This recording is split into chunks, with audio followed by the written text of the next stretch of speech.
Chapter 58. She took out the sound stone and inserted some spirit energy into it before placing it on the table. The purple veins on the sound stone flowed in very quickly. Hichioji and Nalanland's conversation by the lake could be heard. Once the conversation ended, the sound stone dimmed again. This is indeed very mysterious. Sima Yuyue's eyes lit up when she heard it. She never thought that this stone would be so powerful. However, she had another question in her heart. This sound stone was so rare that even Xianyuan Pavilion did not have it. How did Beigong Tang have it? Yue, shouldn't you answer our question now? Fatty Chu's voice pulled Sima Yue back from her thoughts. She looked at them suspiciously and asked, "What question? Is it the matter of you being able to cultivate?" Fatty Chu glanced at the interspatial ring on her hand. That ring was really unremarkable. If they did not know that it was an interspatial ring, most people would not think that it was an interspatial ring. You can use the interspatial ring and insert spirit energy into the sound stone. This means that you are now a spirit master. That's right, I am now a spirit master. Sima Yue admitted. But weren't you unable to cultivate? Wei Ziqi and the others might not know. But Fatty Chu was a native of the capital and knew Sima Yue's background. Yeah, I was unable to cultivate in the past, Sima Yue said. But when I went missing this time, I had a fortuitous encounter and my blocked meridians were opened. Thus, I was able to cultivate. Really? Fatty Chu's eyes widened. He never thought that her disappearance would actually turn misfortune into fortune. Not only did she come back alive, she could even cultivate. Sima Yue nodded her head and said, "But it's hard for me to say the specifics. In any case, this is the result. Currently, other than my family, only the two of you know about this. You have to help me keep this a secret." Why? Fatty Chu did not understand. It's a good thing that you can cultivate. Why don't you let others know? If those people knew that you could cultivate, they wouldn't call you trash anymore. I don't care what others say, Sima Yue said. But if others know that I can cultivate, I'm afraid there will be some unnecessary trouble. Fatty Chu knew that Sima Yue was talking about the Nalan family. The last time he returned home, he had heard that the conflict between the general's residence and the Nalan family had become even more intense. Because they knew that Sima Yue was a trash, they hadn't targeted her yet. If they knew that she had the ability to cultivate, they would probably make a move on her. All right, we definitely won't tell anyone about this. Fatty Chu nodded his head seriously. Wei Ziqi also nodded in agreement. Sima Yue smiled and said, "Thank you both." "What are you thanking me for?" Wei Ziqi said. "We are friends, so of course I have to keep your secret. Originally, I didn't want you to go on this mission because it's a little dangerous. Although you can cultivate now, your level shouldn't be high. If you go, you might be in danger. However, for cultivators, this was a rare opportunity to practice. So you should consider whether you want to go or not." When Sima Yue heard Wei Ziqi say that her level wasn't high, she only smiled and didn't refute. His words didn't have any intention of mocking her. Normal people wouldn't think that she could cultivate to such a high level in such a short period of time. Furthermore, he was also thinking for her sake. "Since it's a team mission, I naturally have to go," Sima Yue said. "But don't worry, I won't drag you guys down. We aren't afraid that you'll drag us down. But this mission is dangerous. If we can't take care of you when there's danger, then you might lose your life," Fatty Chu said. "I understand," Sima Yue said. "I really cherish my life. Don't worry. Since you've decided, that's good." Wei Ziqi didn't say anything else. He looked at Sima Yue and said, "Then when do you plan to reveal the true faces of these two people?" Sima Yue looked at the sound stone on the table and smiled evilly, saying, "For this matter, the sooner the better. Otherwise, my eyes will hurt when I look at them. That Nalan clan is indeed rather arrogant in the academy. If you were to cause their clan's genius to be chased out of the academy, they would definitely explode in anger." Fatty Chu beamed as he said, "Explode in anger?" Sima Yue smiled. It would be good if they exploded in anger. The next day, Sima Yue went to class as usual. On the way, when people saw her, they all stared with wide eyes. Didn't that trash die? Why did he come back? That's right. Didn't they say that no one who entered the fourth teleportation array came back alive? That's what I heard. Then why did that trash come back? Furthermore, looking at his appearance, nothing happened to him. Don't tell me that the teleportation array didn't have any killing power towards trash. Damn, if that's the case, then isn't that trash's luck too good? Even though he was trash, he still managed to save his life. Lower your voice. If he hears you, he'll get the general's people to deal with you. Che, isn't he just relying on the general's support? Alright, let's go. Just looking at this trash makes me feel bad. The few of them left as they spoke. Sima Yue walked in front of them, and heard their words clearly. These people were just jealous because they didn't have a good family background. They felt that it was unfair for trash like her to live in such an environment. When the new students of Class A saw Sima Yue walk into the classroom, they weren't as surprised as the others. After all, many people had seen her yesterday. Sima Yue saw He Qiuji the moment she entered the classroom. Seeing that she was also looking over, He Qiuji gave her a meaningful smile. She was so scared that she immediately lowered her head. She sat in the last row with Bei Gongtang. Her seat was still clean, and there wasn't even a speck of dust. I don't like dirty seats next to me, Bei Gongtang explained simply, then took out her textbook and started reading. Thank you. No matter what, the other party had helped her clean her desk. She still had to thank them. You guys went out last night. Have you settled everything? Bei Gongtang's gaze was still on her book. However, thinking about how Sima Yue had looked at He Qiuji just now, she knew that there would be a good show coming up. She didn't know why, but when she saw Sima Yue, she always felt a sense of familiarity. She would also subconsciously pay attention to her matters. This was something that had never happened in her previous life. In the past, she only wanted to become stronger and return to that place to take revenge on those people. Now that she was actually concerned about other people's matters, she felt that it was strange. Chapter 59. This lesson was about geography, and it just so happened that the Puluo mountain range was covered. After explaining the terrain, the teacher began to talk about the spirit beasts in the mountain range. The entire lesson was focused on explaining the characteristics of the spirit beasts and so on. Sima Yue listened attentively. If she wanted to survive in this world, she had to understand it well.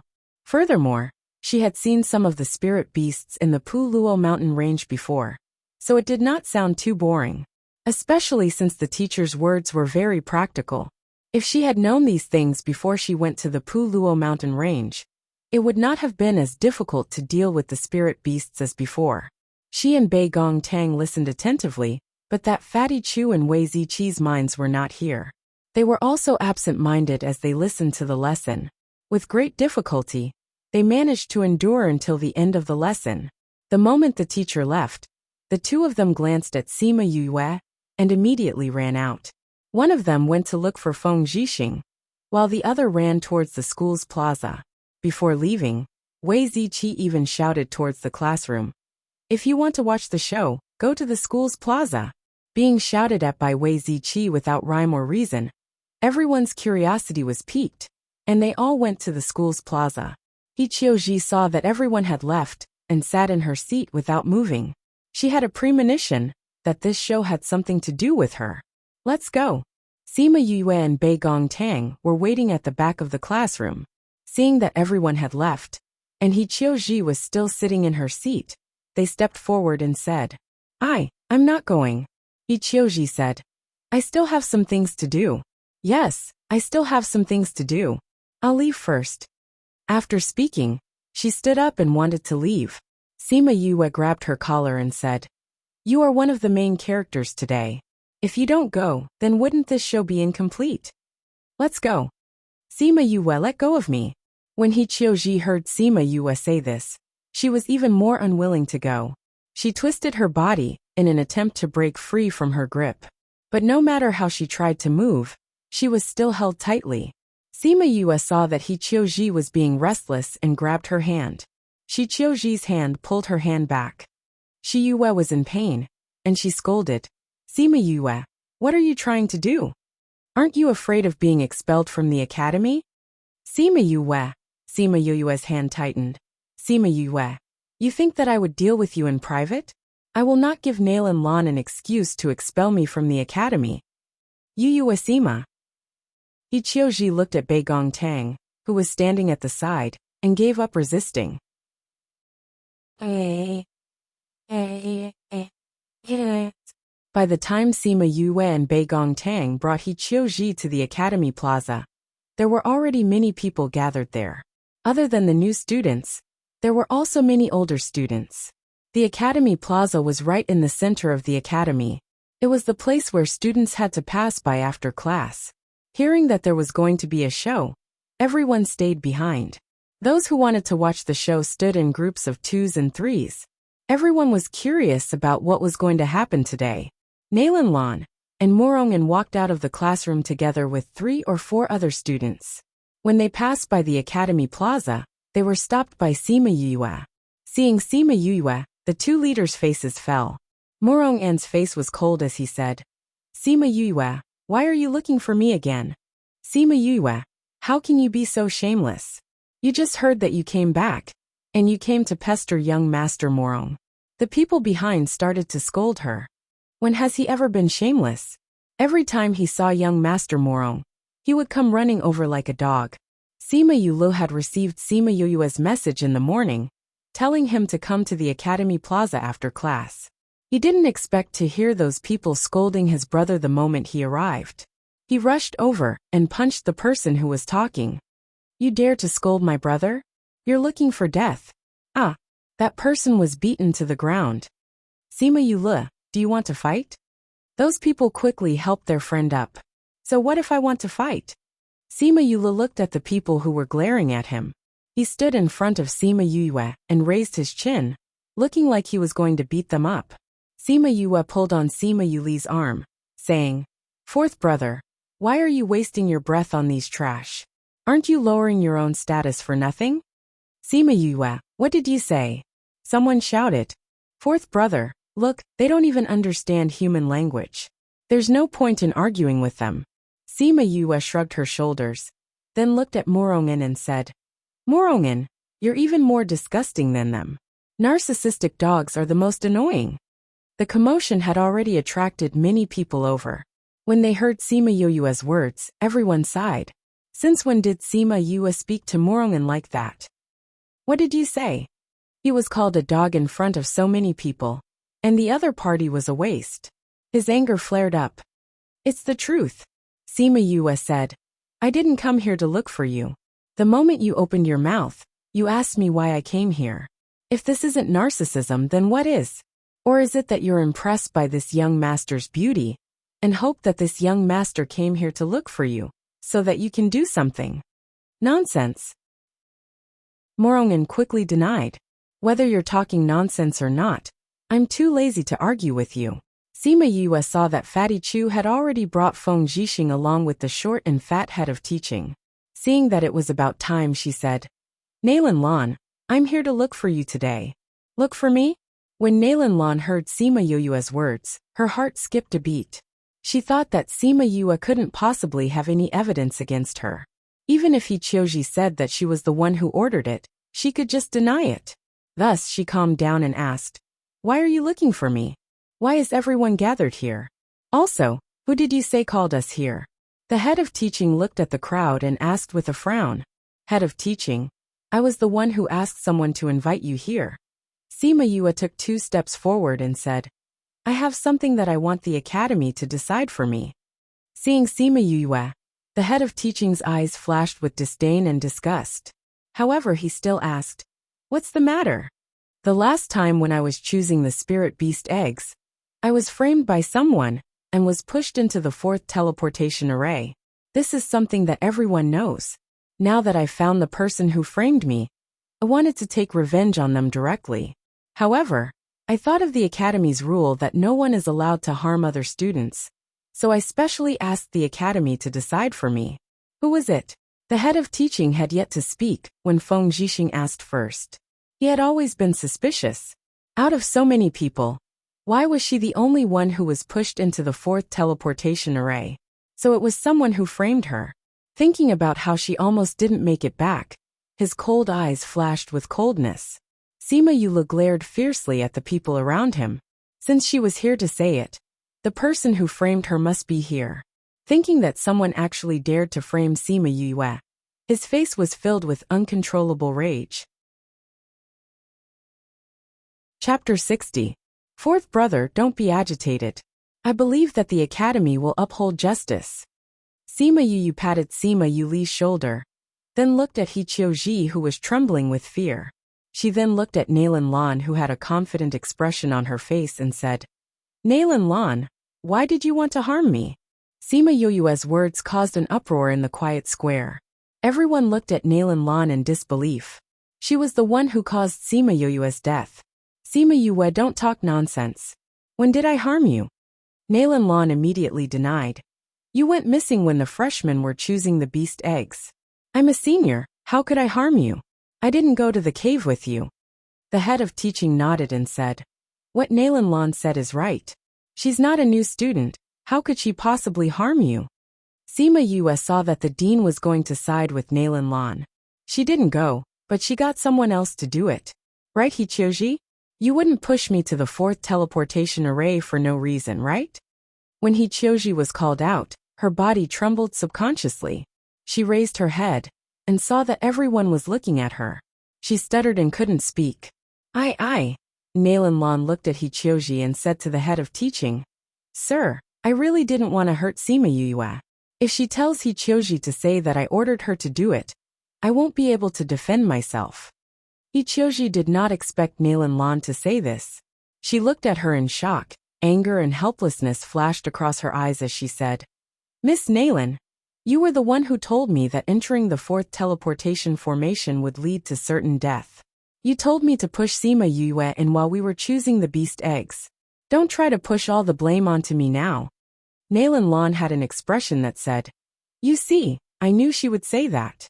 I think it's Sima Yue who told her to say that, right? You know very well whether it's true or not, don't you? Sima Yue smirked. She looked at Nailin Lan as if she was a clown. Know what? Sima Yue, I know that our families don't have a good relationship, but you can't slander me like this. Sima Yue, what do you want to do? Morongan looked at Sima Yue with disgust. He felt that she was doing this to attract his attention, and he found her to be an eyesore.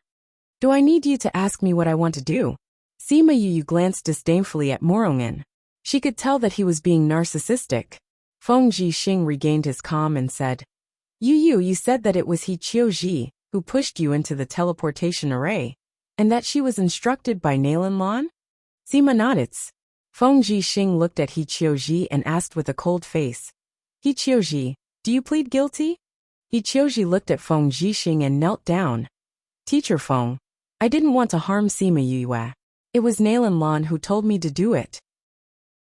If she didn't tell me, how would a new student like me know that there was a problem with the fourth teleportation array? Nailin Lan wasn't the only one who knew that there was a problem with the teleportation array.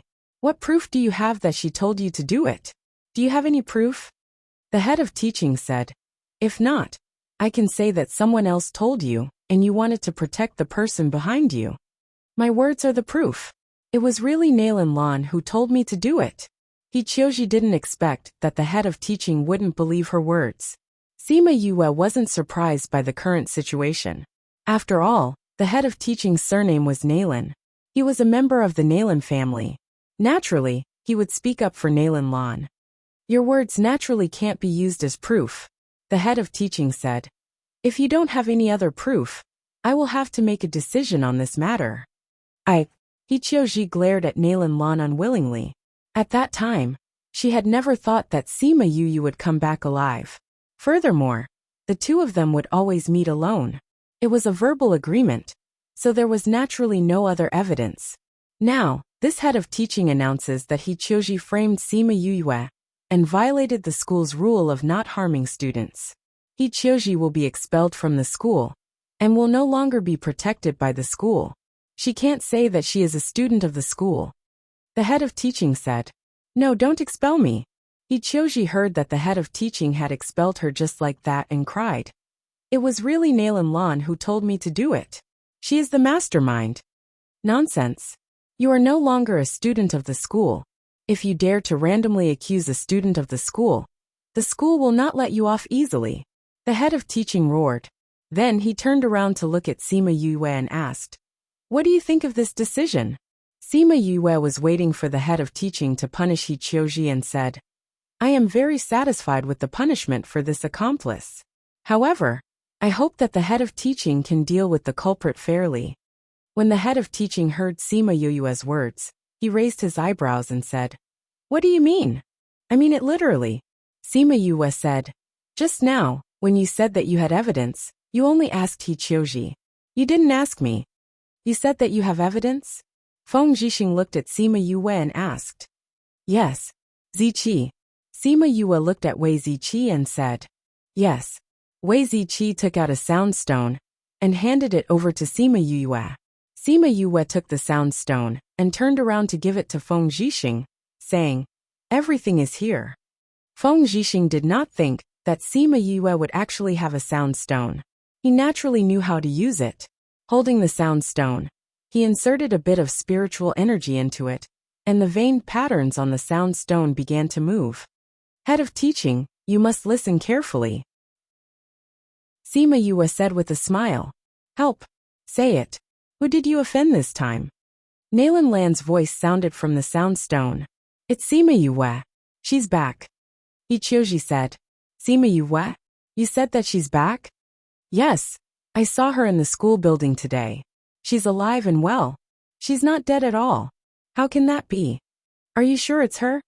The voice from the sound stone caused He Qiuji and Nalan Lan to be stunned. This was clearly the conversation between the two of them at the pavilion by the lake last night. "It's really her. Miss Nalan, you said that if one entered the fourth teleportation circle, they would definitely die. That was why I believed you and pushed her in. But now that she's back, she wants to take revenge on me. That look in her eyes makes people's hair stand. She said that she's going to take my life. Miss Nalan, you have to save me. You were the one who told me to do this. What are you panicking for?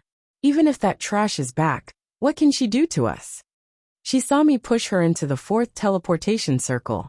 She will definitely take revenge on me. The school prohibits students from killing each other.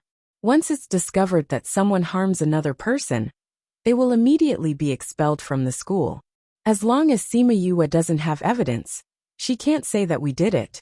As long as you don't accept when she challenges you, you won't be in danger. Also, would that trash dare to cause trouble for you in the school?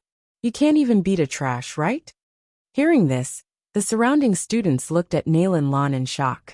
She really was the one who ordered He Qiuji to do this. Chapter 61. Nalan, it's really you. When Morongan heard the conversation from the sound stone, he looked at Nalan Lan in disbelief. Nalan Lan didn't expect Sima Yue to have such a thing. She didn't have any evidence, but now the evidence was conclusive. She couldn't defend herself. "Director, you heard the conversation. He Qiuji is just an executor. The mastermind is Nalan Lan. She wants to kill me," Sima Yue said. The head of teaching's face was extremely dark. He didn't expect Sima Yue to have such a trick up her sleeves. She directly targeted Nalan Lan. If it was an ordinary person, then he would just expel them. However, Nalan Lan was a genius of the Nalan clan. If she was expelled by the academy, then the clan would definitely not let him off easily. Even if he was the dean of the academy, he was still bound by the clan's restrictions. "Dean, you've seen the evidence. Please uphold justice for my student," Feng Zhixing said directly when he saw the dean's expression. "This Sima Yue, you only have a voice, and it only said Miss Nalan. It doesn't say that it's Nalan Lan, so this evidence can't be established." The dean thought for a while, and said something that even he didn't believe. Hearing this, the surrounding students hissed. "Director, what do you mean by this?" Feng Zhixing said with a cold face.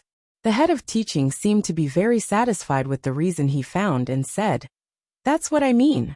There's not enough evidence. We can't say that it was Nalan Lan who ordered it, so we can't make any decisions about Nalan Lan." "Director, how can you be like this?" Sima Yue shouted at the teaching director. "Sima Yue, what kind of attitude is this?" The head of teaching looked at Sima Yule with dissatisfaction. If you continue to be like this, be careful that I don't charge you with the crime of disrespecting your teacher. You. Before the head of teaching could finish his words, he felt a figure flash before his eyes, followed by Nalanlan's scream. Sima Yue, what are you doing? When the head of teaching saw Sima Yue walking towards Nalanlan, he placed a dagger on her neck when no one was paying attention. What am I doing? Didn't you see it? Sima Yue said. Anyway, you've decided to side with her today. The evidence was clear, but you didn't punish her.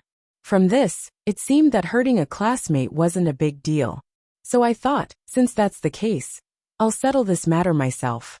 I don't know if her head will still be on her neck if my dagger slips. Stop. The dean saw Sima Yue's dagger moving, and immediately stopped her. Why should I stop? Sima Yue looked sarcastically at the head of teaching. So many students heard the conversation between He Qiuji and Nalanlan, but you insist that it wasn't her. Since that's the case, I can kill her and say that I didn't do it. Anyway, I believe that the general's residence has the ability to shut everyone up.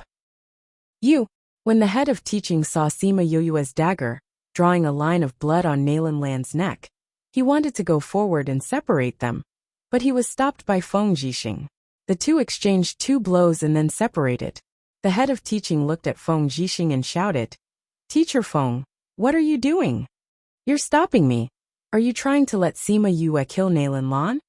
Feng Jixing stood in front of Sima Yue and looked at the head of teaching. He said, I think Yue is right. Since you're not willing to uphold justice for my student, then let her settle it herself. When she's done, I'll punish her. When Sima Yue heard Feng Jixing's words, she almost laughed out loud. What did he mean by, when she's done I'll punish her? When Nalanlan died, he would at most expel her from the school. At that time, their Nalan family would lose a genius, and she would at most be expelled from the school. Moreover, she was certain that the head of teaching wouldn't dare to let her really hurt Nalanlan, or else he wouldn't be able to answer to the Nalan family. Teacher Feng, I want to punish you, the head of teaching said. But if you step aside now, I won't pursue the matter. The head of teaching didn't know Feng Jixing's strength. He only knew that he was someone the principal valued, so he didn't want to have a direct confrontation with him. From his point of view, Feng Jixing was offending his superiors and obstructing him from enforcing the law. Giving him a chance was already not letting him down. However, Feng Jixing didn't intend to accept his kindness. Since you can't uphold justice, then I naturally can't believe what you're saying now. Feng Jixing said seriously, so today I won't let you hurt my student. If you want to punish me, then punish me. Sima Yue, do you know what kind of ending you'll face if you dare to hurt Nalanlan? The head of teaching saw that Feng Jixing didn't move, and Sima Yue's dagger could take Nalanlan's life at any time. So he turned around and said to Sima Yue, Isn't it just being expelled? Sima Yue smiled evilly. But before I'm expelled, I'll have a good time first. After saying that, she waved the dagger and prepared to cut Nalanlan's neck. Stop. The surrounding people were shocked by Sima Yue's actions, and the head of teaching even shouted. Just as Sima Yue's dagger was a centimeter away from Nalanlan's neck, a terrifying pressure came from the school building. That pressure caused everyone present to be unable to move. Only Feng Jixing turned around to look at the source of the pressure. That was the head of teaching's office.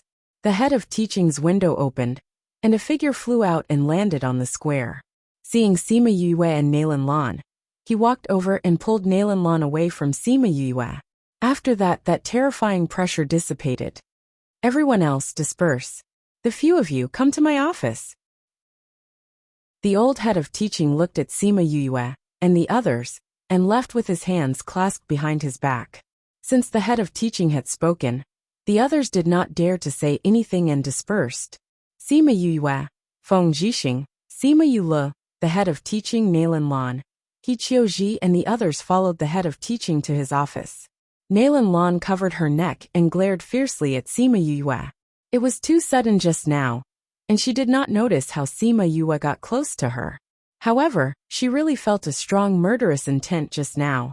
She knew that if the head of teaching did not come out, Sima Yue would really kill her. Sima Yue glanced at Nalan Lan and used her hand to make a throat-slitting action. Seeing her shrink back subconsciously, she smiled happily. After that, she looked at Feng Zhixing, who was walking in front. She had just noticed that under the head of teaching's pressure, he was still able to move freely. This proved that his strength was above the head of teaching. It was said that the head of teaching was the most powerful person in Dongchen Kingdom. He was even more powerful than Sima Lai. Feng Zhixing did not look old. Was he really stronger than the head of teaching? What was this kind of person trying to do by hiding in the school? Chapter 62. Crazy Wife. Miracle Doctor 5th Miss Crazy Wife. Miracle Doctor 5th Miss Crazy Wife. Miracle Doctor 5th Miss 62 Readable Chinese Network. The newest version of Readable Chinese Network. Welcome to Readable Chinese Network. Crazy Wife. The Godly Doctor's 5th young miss has no pop-up window to read. Fan Bonewood's new book Crazy Wife. The Godly Doctor's 5th young miss latest chapter is updated the fastest here. Current location. The Voice of God. Crazy Wife. 5th miss of the Divine Doctor 1. 2. 3. Wink with a frown. When they arrived at the principal's office, everyone consciously split into two groups. Nalan Lan stood behind the head of teaching. Sima Yu and Sima Yulu stood behind Feng Zhixing. He Qiuji looked around and stood beside Sima Yu. The principal sat in his seat and looked at the teaching director, saying, "How do you manage the academy's affairs? You almost killed someone." Principal. It was Sima Yue who wanted to kill Nalan Lan. I wanted to stop her, but I was stopped by Teacher Feng. You should ask Teacher Feng why he stopped me. The head of teaching pushed all the blame onto Sima Yue and Feng Zhixing. The principal looked at Feng Zhixing with a cold face. It was obvious that he was very angry. Sima Yue heard that he was very scary when he was angry. She couldn't help but worry about Feng Zhixing. She was afraid that the principal would find trouble with him. However, the principal suddenly shouted at the dean. "Do you think you have the final say in this school? Although I don't really manage the school's affairs, I'm not blind. I can clearly see what's happening in the square. Now you're trying to push the blame onto someone else? I think you're a director for nothing. Do you want to give up your position? I'll get someone to replace you right away." "No, Principal, The dean wanted to explain, but the principal glared at him. "Where's the sound stone?" the principal asked. Feng Zhixing stepped forward and placed the sound stone on the table. The principal picked up the sound stone and injected his spiritual energy into it. The dialogue from before began to play again. As he listened, he glared daggers at the head of teaching. His meaning was that the head of teaching was so obvious. Yet he still made such a decision. The head of teaching was so scared that he broke out in cold sweat. After listening to the recording, the principal looked at Nalan Lan and asked, "Do you have anything else to say?" Nalan Lan snorted coldly and turned her head to the side. "Since that's the case, let's dismiss him." The principal said, "Hichioji, the same goes for you. When the two of you go back, pack your things and leave the academy. From this moment on, you are no longer students of the academy. Now go back and pack your things." Nalan Lan walked out first. When she passed by Sima Yue, she glared at her fiercely. Seeing that the situation had been settled, Hichioji could only leave unwillingly. "As for you, as the head of teaching, you have been unfair in your handling of affairs and engaged in malpractice for personal gain. You will be suspended for a year. During this time, someone will take over your position. You should go home and reflect on your actions," the principal said to the head of teaching. The dean wanted to defend himself, but when he saw the principal's stern gaze, he swallowed his words and turned to leave. Sima Yue rubbed her nose. Was the matter settled just like that? No matter what, Nalan Lan had been fired. Her first goal had been achieved. Right now, only Sima Yue, Feng Zhixing and the principal were in the house. Seeing that Sima Yue was distracted, the principal snorted and pulled her back to reality. Sima Yue saw that the principal was looking at her and immediately stood up straight, acting like a good student. "Why are you pretending to be obedient now?" The principal looked at Sima Yue and said, "Do you know that if I didn't do anything, you would have been expelled today? Harming a fellow student, you really have guts." Sima Yue grinned and said, "Didn't I know that you would come, principal? That's why I did it." "You knew?" The principal raised his eyebrows in surprise. "That's right. You've been watching from the window for so long. You definitely wouldn't watch us blow this matter up." Sima Yue said. "You knew that I was watching from here?" The principal and Feng Jixing looked at each other. It was normal for Feng Jixing to discover him, because he had an unknown strength. But Sima Yue actually knew that he was watching? "That's right. You were already here when Master Feng and the rest arrived at the square," Sima Yue said confidently. From the beginning, she felt that someone was watching from here. Who else would be able to see from here other than the principal? As an assassin in her previous life, she was very sensitive to this kind of attention. She was the best at hiding herself and discovering others. She immediately felt the principal's undisguised gaze. "That's why you used this method to get me out?" the principal asked. Sima Yue nodded her head. The head of teaching is determined to protect Nalan Lan. Only you can stop him. But you just stood here and watched without showing yourself. I had no other choice, Sima Yue said with a sigh. But then again, if I had been impulsive just now, or if my hand had slipped. Seeing the principal's face getting darker and darker, Sima Yue's voice got softer and softer. She swallowed the last words that she wanted to say. "I promised your grandfather that I would give you an explanation. I didn't think that you would catch the culprit yourself. Now I've given you justice. I don't care what you do outside the sect. But the Nalan clan is not to be trifled with."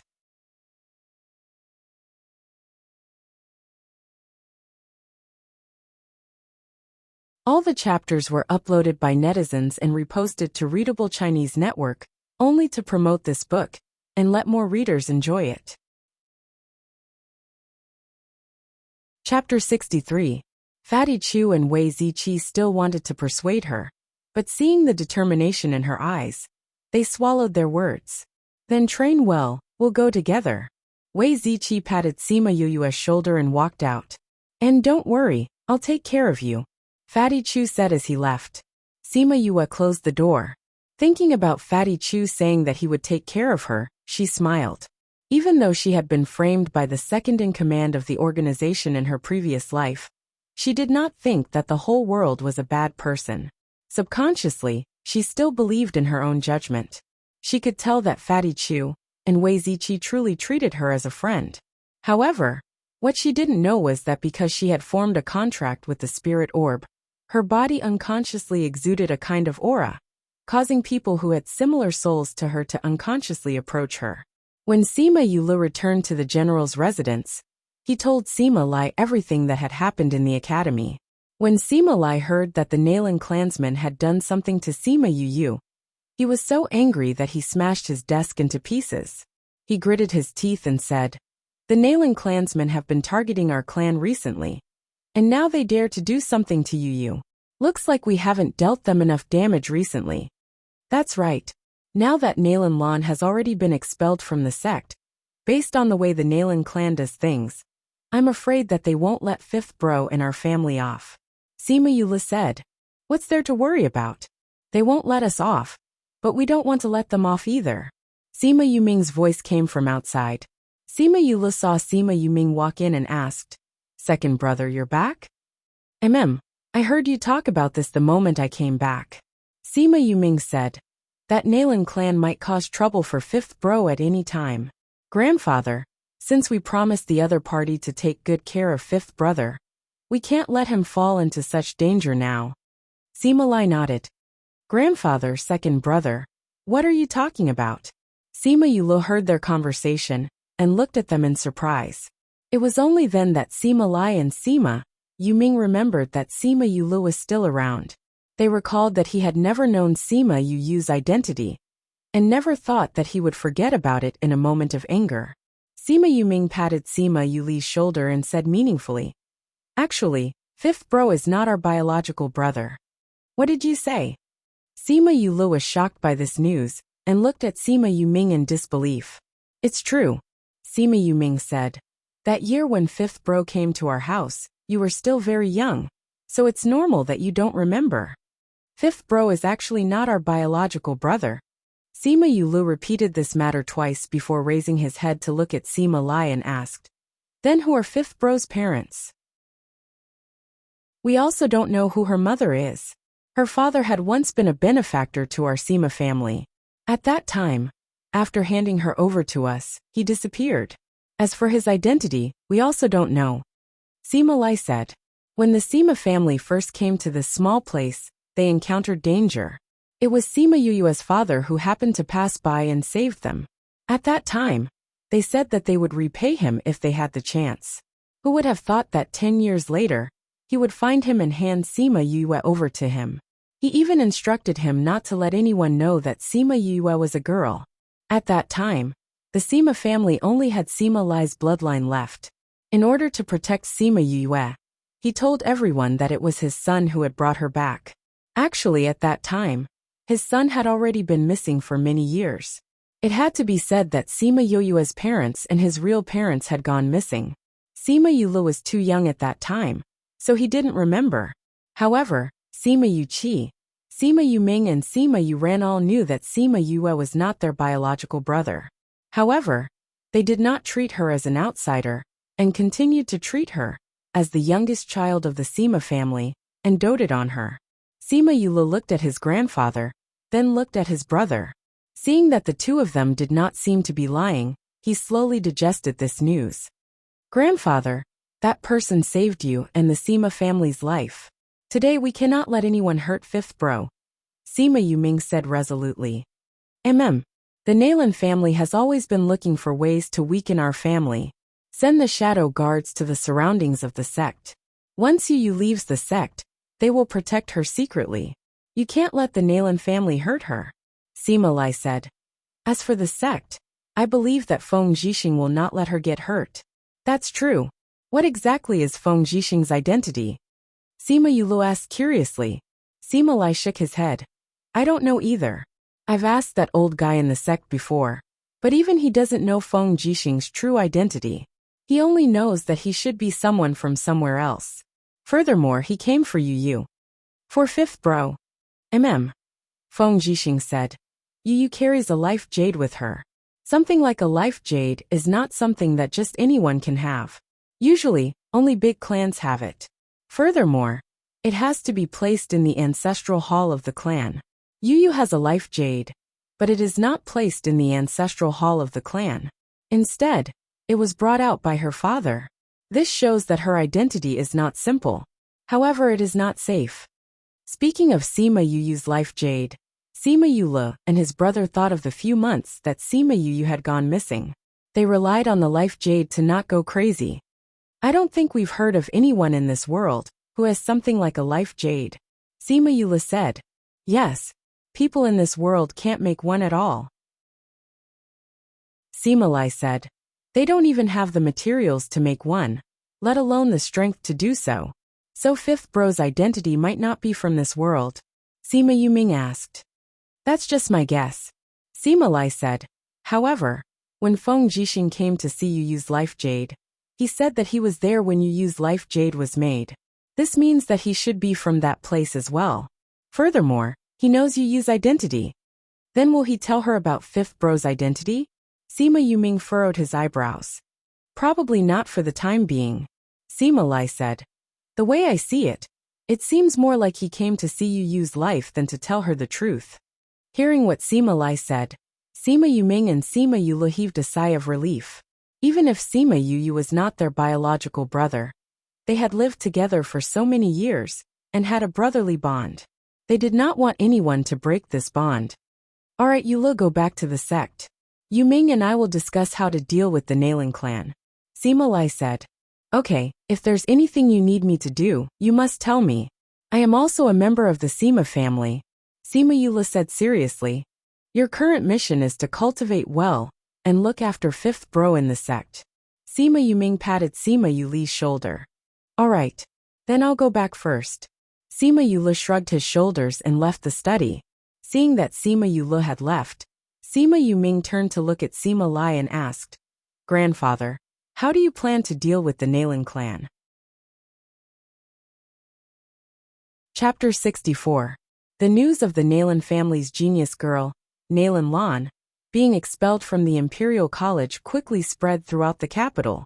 It was like a stone that caused 1,000 ripples. Everyone in the streets and alleys were talking about it. Nalan family. In the main hall, the Nalan family's patriarch was sitting on his seat.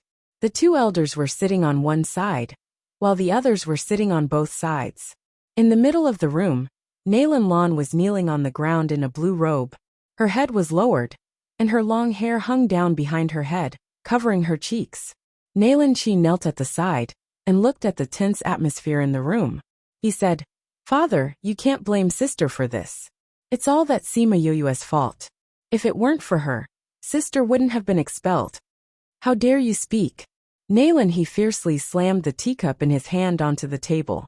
Looking at the kneeling Nalan Lan and Nalan Chi, he scolded. "You clearly know that you can't do these things in the academy, yet you still did it. Now that you've been expelled, you've lost the face of my Nalan family." Nalan Lan lowered her head, not saying a word. Patriarch Lanner didn't want things to turn out like this. "I thought that it would be fine if that trash was killed, but I didn't expect her to come back alive." The great elder at the side said. Lanner also wanted to strike a blow at that old fellow Sima Lai. "You see, when that trash disappeared, we did indeed take the opportunity to strike at the Sima family." "That's right, Patriarch. Lanner's talent is extraordinary. Without the academy, how could our Nalan clan not be able to nurture the younger generation?" Another elder also spoke up for Nalan Lan. "But being expelled by the academy, how much shame would it bring to the family? Now I'll punish you to go to the ancestral hall and repent for 3 months. Reflect on your actions." When Nalan he heard the two elders exonerate his daughter, his heart relaxed a lot. He gave Nalan Lan a punishment that was neither painful nor itchy. Nalan Lan kowtowed to the front, got up and left.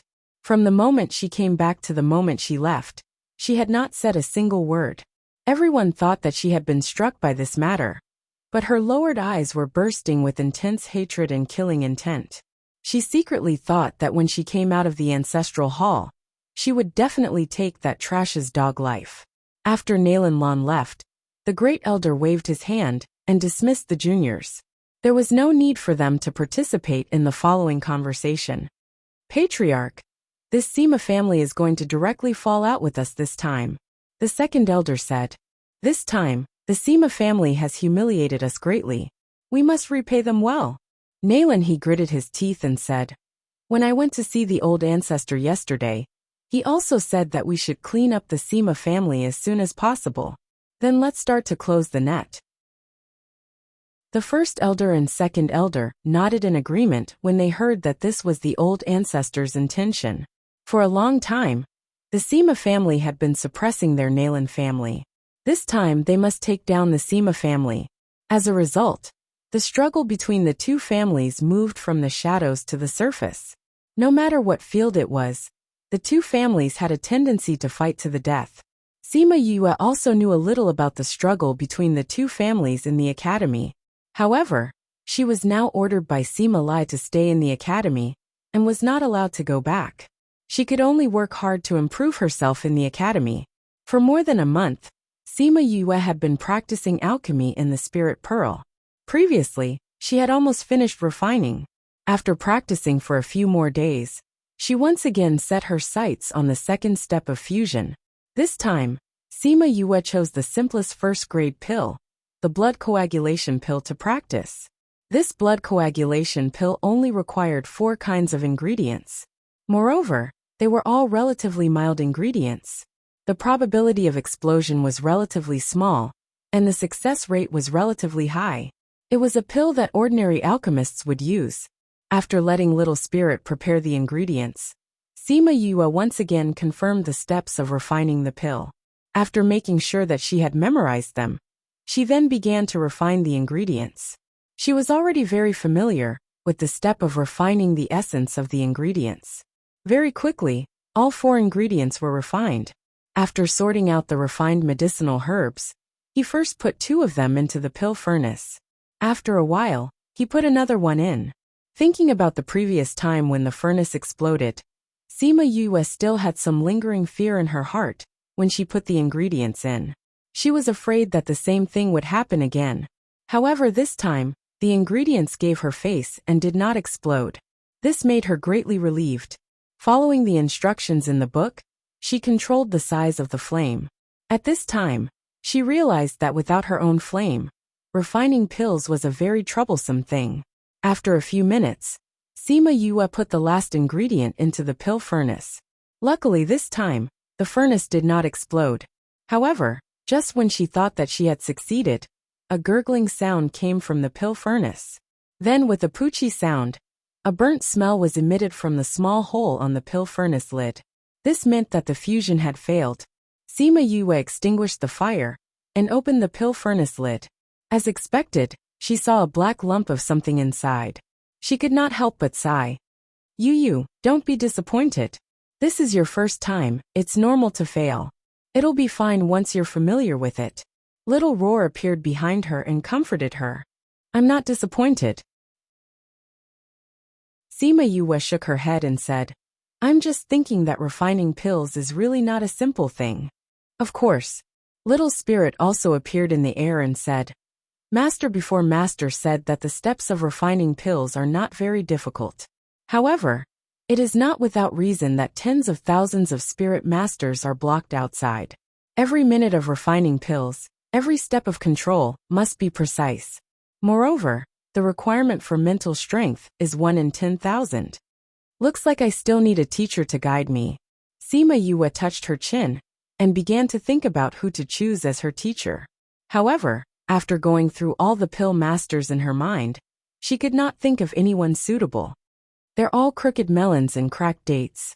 I won't be able to learn anything from them. Thinking about how those pill masters were all arrogant, Sima Yue rejected all of them. If those pill masters knew that they were being looked down upon like this, they would be so angry that they would stomp their feet. Forget it, I'll just try it myself first. When I meet a good pill master, I'll think about becoming his disciple. After Sima Yue finished speaking, she picked up another set of ingredients and began to practice. 3 days later, she finally succeeded in refining the first batch of medicinal liquid. Now for the last step, condensing the pill. Sima Yue let out a long sigh of relief. Then, she placed her hand in front of the pill furnace and condensed her spiritual energy, slowly injecting it into the pill furnace. Pung! Once the spiritual energy came into contact with the medicinal liquid, a violent explosion occurred. The pill furnace was blown into pieces and flew everywhere. Sima Yue was also blown away by the force of the explosion. Damn it! It exploded again. Before she fainted, she vaguely saw a fiery red figure appear beside her. There was also a pair of complicated eyes looking at her. Chapter 65. Pain. When Sima Yue slowly regained her consciousness, pain was the only thing she could feel. Yu is awake. Little Roar's voice sounded beside her ear. Looks like he's awake. Little Spirit's voice carried a hint of arrogance. But why hasn't Master opened her eyes? Exquisite's worried voice came from Sima Yue's chin. Linglong, don't lie on Yu's stomach. Yu won't be able to wake up. Little Roar flew over and lifted Linglong up. Linglong moved and broke free from Little Roar's claws. Landing on Yaguang's back, she fiercely glared at Little Roar. Master should have regained consciousness. Yaguang sniffed Sima Yue and said. Exquisite looked at the transparent figure beside her and pouted. Hey, we'll just guard Master. What are you doing out here? Wah, don't tell me you've taken a fancy to Yu. Little Roar roared at Emo Sha. Let's say this first, Yu is ours, don't fight with us. Emo Sha faintly glanced at the beasts and ignored them. His gaze then landed on Sima Yue, his gaze deep and serene. Little Roar looked at Emo Sha, then looked at Sima Yue. Why was this guy looking at Yu like that? There was a problem. Sima Yue listened to Little Roar, and the others chattering nonstop in her ears. She felt as if her brain was about to explode, but she could not open her eyes. I'll deal with you guys when I wake up. Sima Yue could not help but think. Although she couldn't open her eyes, her consciousness was abnormally clear. The nerves in her body were also more sensitive, and the pain in every part of her body was magnified several times. Just when she felt that she was about to faint from the pain again, there was a sudden cracking sound somewhere in her body. Then, A cold breath came out from her lower abdomen and traveled through her limbs and bones. As the aura flowed through him, the burning pain slowly lessened until it finally disappeared. After the aura traveled a few times, it returned to his lower abdomen and quieted down. Sima Yue slowly opened her eyes. Little Roar and the others were nowhere to be seen. They probably saw that she was fine and ran off to play. Master, you're awake. Ye Guang saw that Sima Yue was awake and said excitedly. Sima Yue sat up. The first person she saw was not Ye Guang, but Emo Sha, who was sitting at the side. Why did this guy come out? She rubbed her forehead and said, Yu Guang, how long have I been unconscious? You use consciousness, you're awake? But after regaining consciousness, you slept for another 2.5 days. So it's been 3 days. Ye Guang replied from the other side. 3 days? She said Yue was Yu's by Yu. It was Yue. Yu? Only then did she notice that her hands were smooth and flawless, just like before. Yue of us of her to two. It's healed. Emo Sha suddenly said. Sima Yue looked at Emo Sha in surprise. Did he just say that the wound on her hand was healed? Surprised, Emo Sha looked at Sima Yue. Not only is your hand healed, the other wounds on your body are healed as well. Sima Yue touched the wounds on her body. Indeed, she could not feel them anymore. How? Sima Yue could not hide her surprise. She looked at Emo Sha and asked, Did you heal me? Emo Sha shook his head and said, You did it yourself. Me? Sima Yue pointed at herself suspiciously. It was obvious that she did not believe Emo Sha's words. Master, you really healed by yourself, Ye Guang said from the side. When you were unconscious, the wounds on your body healed bit by bit. We were all shocked at that time. It's really me? Sima Yue still felt that this matter was too unbelievable. However, Ye Guang was an honest person and would not lie to its master. If it said that it healed by itself, then it should be true. But when did she have such an amazing self-healing ability? While she was in a daze, Emo Sha suddenly floated over and arrived in front of Sima Yue, giving her a big fright. What are you doing? She looked at the face that was suddenly enlarged. Even if it was good-looking, it was still very scary. There's something wrong with your body. Emo Sha sniffed Sima Yue's body and said coldly. Sima Yue saw that Emo Sha was looking at her like she was his prey. She subconsciously pushed him away, but her hand passed through his body. What's wrong with me? It's just that I have some amazing self-healing ability. You're the one with the problem. Emo Sha left Sima Yue and said, Your body has been sealed. Sealed? What seal? Sima Yue stood up and lowered her head to look at her body.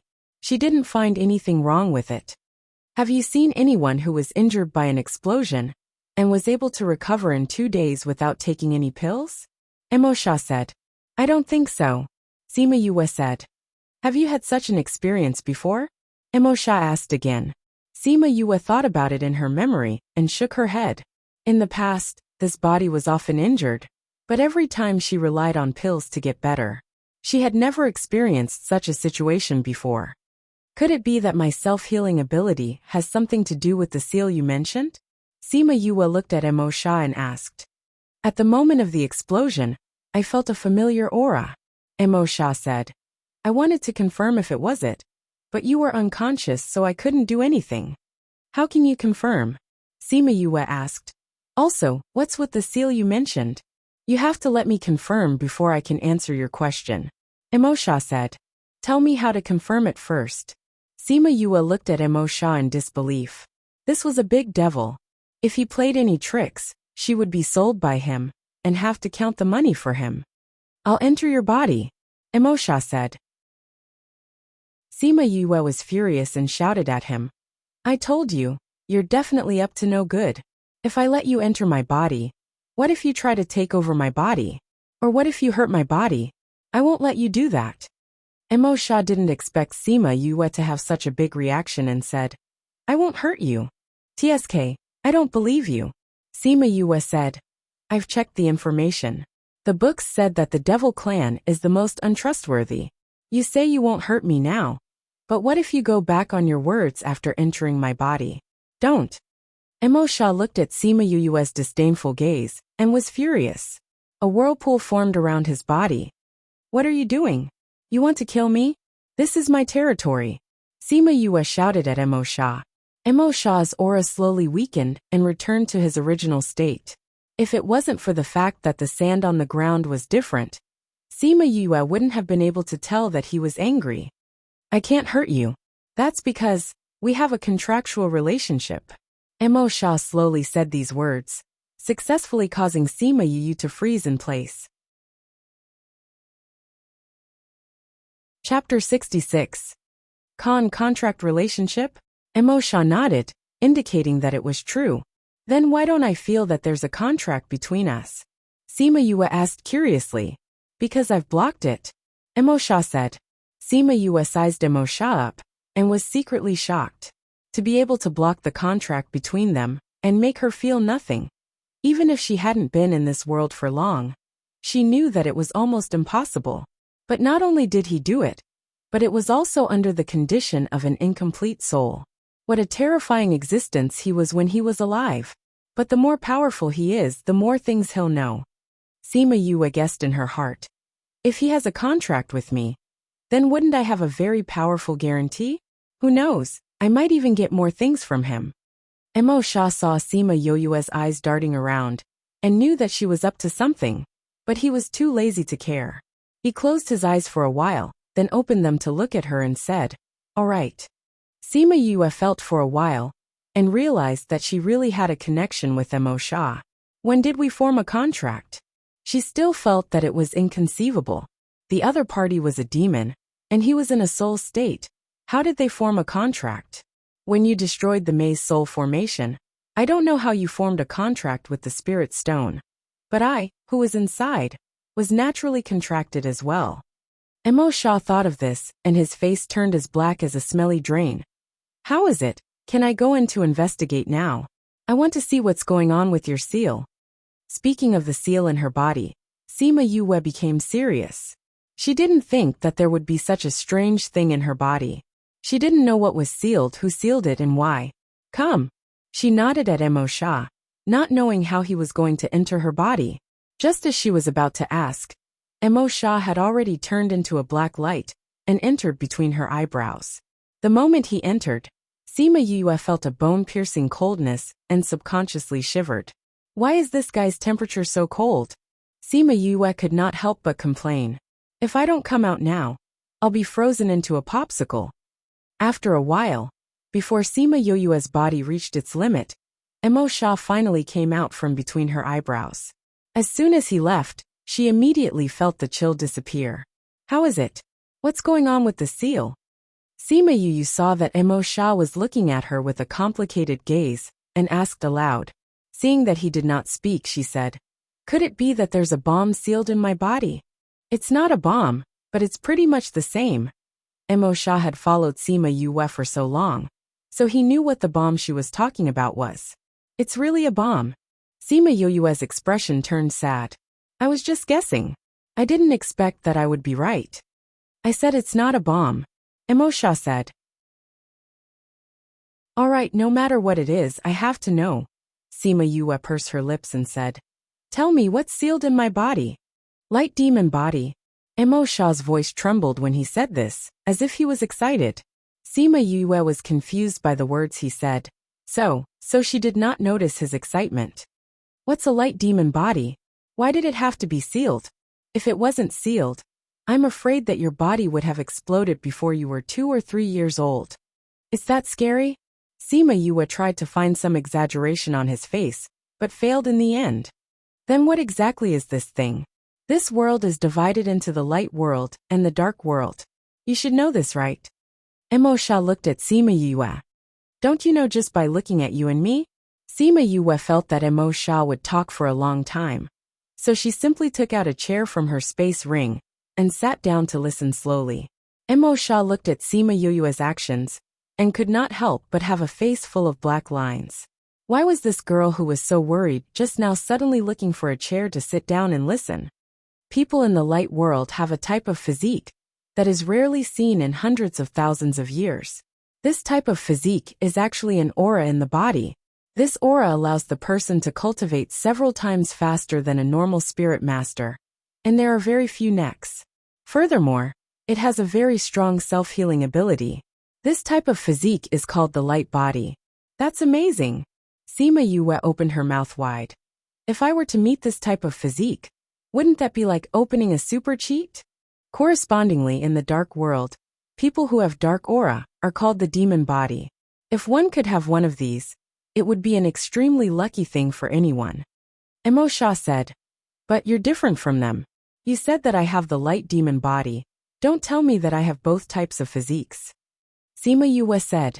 Emo Sha gave her a "you're very smart" look and continued. That's right. You have both types of aura in your body. One represents light, and the other represents darkness. These two types of aura are originally incompatible. Now that they're coexisting in one body, what do you think will happen? Especially when you were still a baby, even a little bit of impact would have taken your life. No wonder it had to be sealed, Sima Yue said. Then, she thought of something and looked straight at Emo Sha, asking, now that the seal is broken, wouldn't that mean that I'm about to die? Not at the moment, Emo Sha said. But that doesn't mean that it won't happen in the future. Sima Yue looked at Emo Sha and smiled brilliantly, saying, you definitely have a way, right? Emo Sha raised his eyebrows. How so? Since there's a contract between us, then if I die, you won't be able to live either. But you don't look worried at all, Sima Yue said confidently. Besides, you immediately recognized that I have the light devil body. So you must be someone with experience. Either you are, or you've come in contact with it. Emo Sha's gaze towards Sima Yue changed quite a bit. He didn't think that this guy had some brains. This young master knows that his charm is hard to resist, but you don't have to look at me like that. Sima Yue used her hand to flick her non-existent bangs, looking very flirtatious, causing Emo Sha to roll his eyes. You haven't told me what kind of demon you are, Sima Yue said. I was once like you, Emo Sha said faintly, although Sima Yue guessed it. Hearing Emo Sha say it was still a bit shocking. Then how did you become one of the devil race? Emo Sha glanced at Sima Yue, then looked at the mountain in the distance, saying, when I was young, I was also a human. I didn't grow up in the devil race. Sima Yue looked at Emo Sha, feeling that she was emitting a thick sadness. Chapter 67. Sima Yue was shocked by Emo Sha's words. If he wasn't a member of the demon race, how did he end up like this? Then how did you become a devil? Seeing Emo Sha's appearance, she couldn't suppress the curiosity in her heart. Emo Sha was only sad for a moment, but he quickly restrained his emotions and replied, my father is from the human race, and my mother is from the devil race. Speaking of which, the blood of the devil race also flows in my body. That's why you have the light devil body. Sima Yue nodded. If his parents were both humans, then it was impossible for him to have the aura of darkness in his body. Thinking of this, her heart tightened. If that was the case, then one of her parents was also not a human. Your current situation is similar to mine in the past. Now that the seal has been broken, it is not much of a threat to you. In fact, it is a good thing. Emo Sha obviously didn't want to talk about himself anymore. He looked at Sima Yue and said, right now, the two auras are still at a stage where you can control them, so you won't explode and die. However, the light devil body's physique will allow you to cultivate a few times faster than normal people. Your talent has always been higher than ordinary people, and now it will be even more powerful. Really? Sima Yue's eyes lit up as she looked at Emo Sha. If he wasn't a spiritual body, she might have run over to hug him and give him a big kiss. Don't celebrate too early. Emo Sha looked at her and couldn't help but want to pour cold water on her. As your strength increases, the two auras of the light devil body will also strengthen. If you can't control it at that time, there will be a dangerous situation. Sima Yue wasn't that worried when she heard this. Anyway, you have a way, don't you? Since you were able to survive back then, I can too.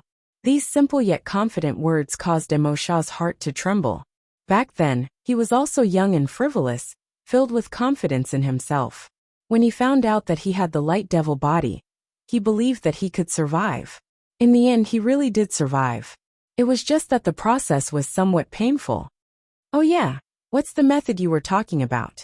Sima Yue raised her head and asked. There's no point in telling you now, Emo Sha said indifferently. Gee, you're pretending again. Sima Yue pursed her lips, but she did not continue asking. If this guy really did not want to talk about it, he would not open his mouth. Anyway, she now believed that he wouldn't harm her. Emo Sha pretended not to hear Sima Yue's words and asked. Alright, we've finished talking about your body. Let's talk about the next thing. Anything else? Alchemy cauldron explosion. Emo Sha said indifferently. This. Sima Yue frowned. I don't know why either. The furnace keeps exploding when I'm refining pills. I'm just following the instructions in the book. I've seen you refine pills. Your technique is passable, but the problem lies in your control of temperature. Emo Sha said. Every pill has a different temperature at every stage. The slightest deviation can lead to failure. You know how to refine pills? Sima Yue raised her eyebrows. From the way he spoke, she could tell that he was not an amateur. I will, Emo Sha admitted. What rank? You'll know in the future. Emo Sha replied. Anyways, it's enough to teach you. Gee. Sima Yue rolled her eyes at him. This guy really liked to pretend. If you don't tell me, how would I know if you really know how to refine pills? Emo Sha frowned and said unhappily. If you don't want to learn, then forget it. Hey. I didn't say that I don't want to learn. Sima Yue saw that Emo Sha seemed to be at the end of his patience. She giggled and said. If you don't want to tell me, then I won't. Anyways, we're in the same boat now. If I become stronger, I'll be able to help you find your other half. I won't have to worry about you cheating me. Emo Sha looked down, hiding the emotions in his eyes. He was willing to teach her alchemy, because he had his own reasons. Alright, I'll tell you the basics of alchemy now. After listening to Emo Sha's explanation, Sima Yue had a better understanding of alchemy. It turned out that alchemy wasn't as easy as she thought. It looked like 3 simple steps, but there were thousands of ways to do it. If there was even the slightest mistake, she wouldn't be able to become an alchemist. No wonder there are so many spirit masters and so few alchemists. Sima Yue rubbed her chin.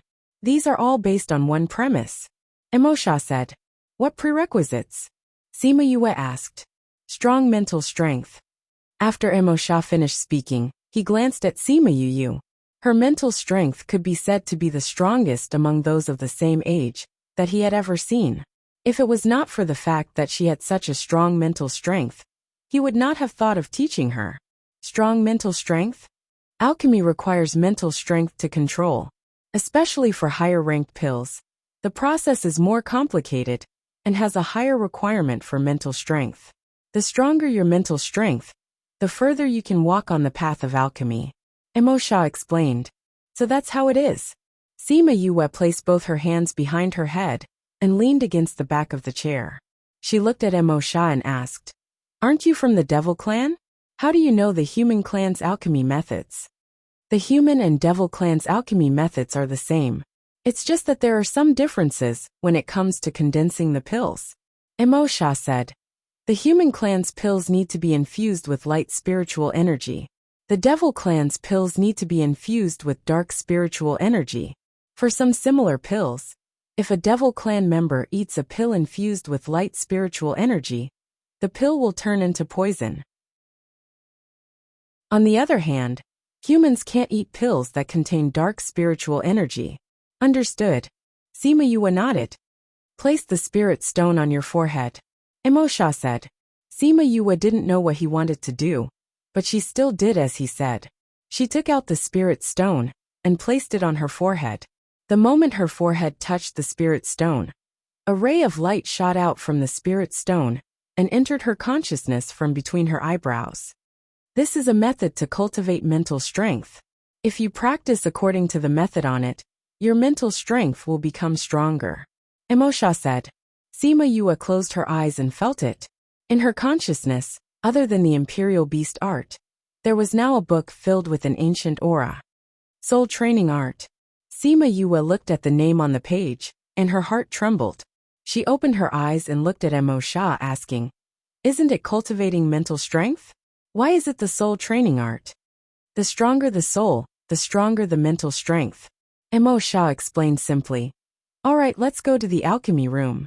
You can refine the pills from before again. I will guide you from the side. Okay. Hearing Mo Sha say this, Sima Yue put away the questions in her heart and her curiosity towards the soul training art. She brought him to the alchemy room. She could ask him those questions later. Learning alchemy was the most important thing now. Chapter 68. Sima Yue found a few more sets of ingredients to refine the blood coagulation pill. Under Mo Sha's watchful eyes, she refined each of the ingredients. Mo Sha watched her as she refined the herbs, and his eyes shone with approval. She hadn't been in contact with alchemy for a long time, but her movements were quite proficient. It seemed that not only did she have the talent for alchemy, she also had the determination to work hard. After refining the herbs, Sima Yue looked at Mo Sha, who was beside her. Put the ingredients into the furnace in order. I will remind you of the things you need to pay attention to at every step. Mo Sha said. Sima Yue took a deep breath and placed the ingredients that she had refined into the furnace in order. When it was time to put in the second ingredient, and when it was time to control the heat, Mo Sha would always remind her when it was time to do so. With Mo Sha's guidance, half an hour later, a pill with a faint medicinal fragrance slowly formed. Alright, extinguish the fire. Mo Sha said. Sima Yue extinguished the fire under the pill furnace and sighed in her heart. If she had her own flame, it would not be so troublesome to extinguish it. She opened the pill furnace and took out the pill inside. Although the shape was a bit ugly, this was the first time she had successfully refined a pill. Just thinking about it made her excited. However, Mo Sha wasn't very satisfied with her results and said, I'll refine it once. You watch carefully from the side. Oh.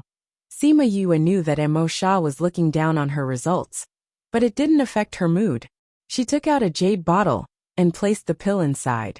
Then, she stood to the side to see how Mo Sha would handle it.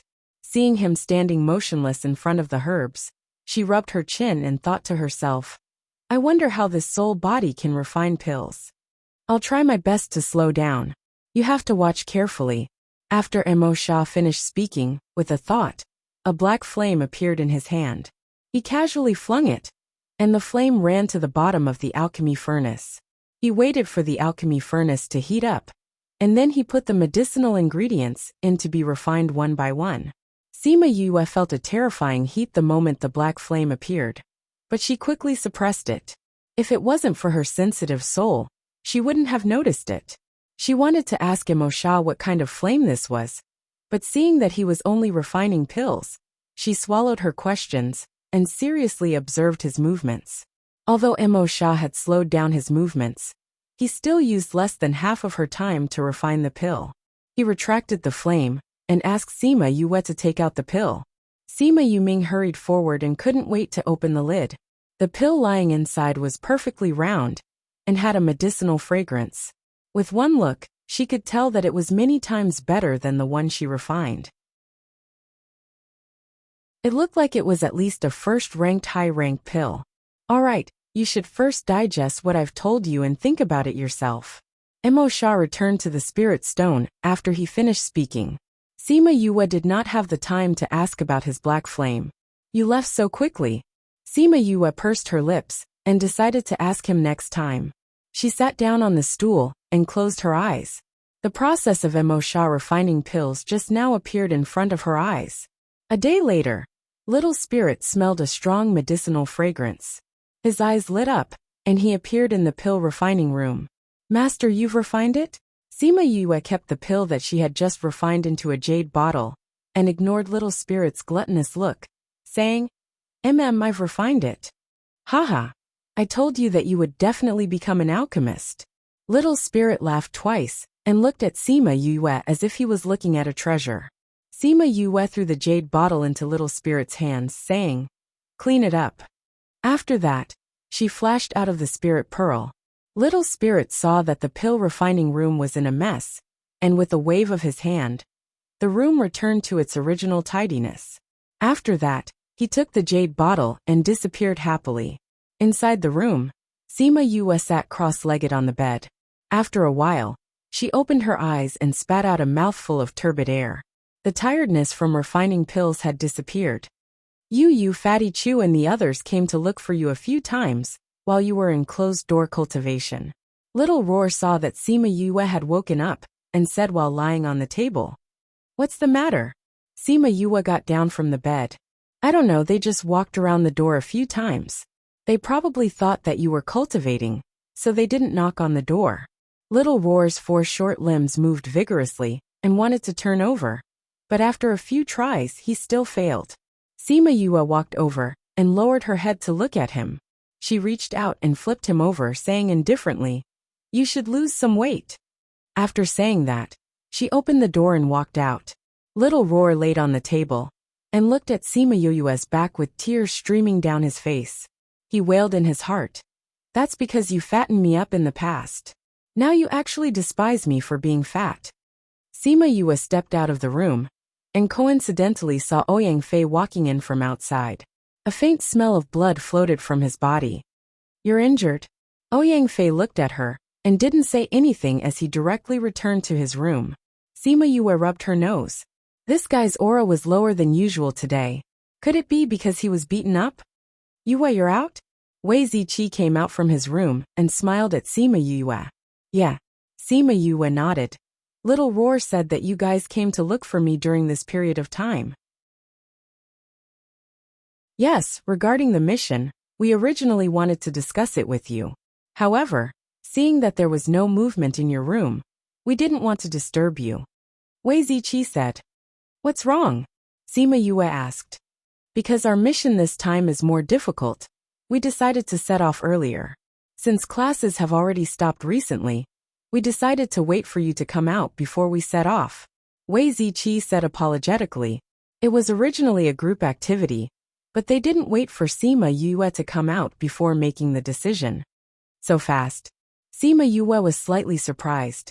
Looking at Wei Ziqi's expression, she smiled and said, Looks like I've delayed everyone's schedule. Since it's like this, I'll pack up and let grandfather and the rest know before we set off. Don't rush, Wei Ziqi said.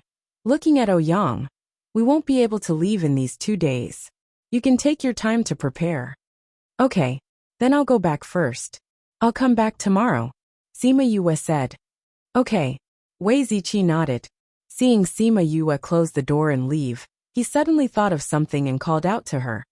Oh right, that He Qiuji was found dead in the city while you were in seclusion. The other party did it very cleanly. It should be the Nailing clan. Hearing the news of He Qiuji's death, Sima Yue wasn't surprised. She knew that the Nailing clan wouldn't let her off. She waved at Wei Ziqi, and turned to leave.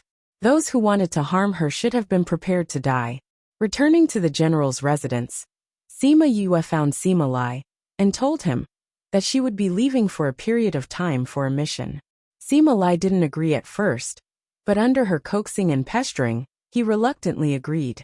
Seeing her leave, he called the housekeeper and said, Fifth young master wants to go out. Send someone to protect him secretly. Yes, old master. The housekeeper accepted the order, and went to arrange the people.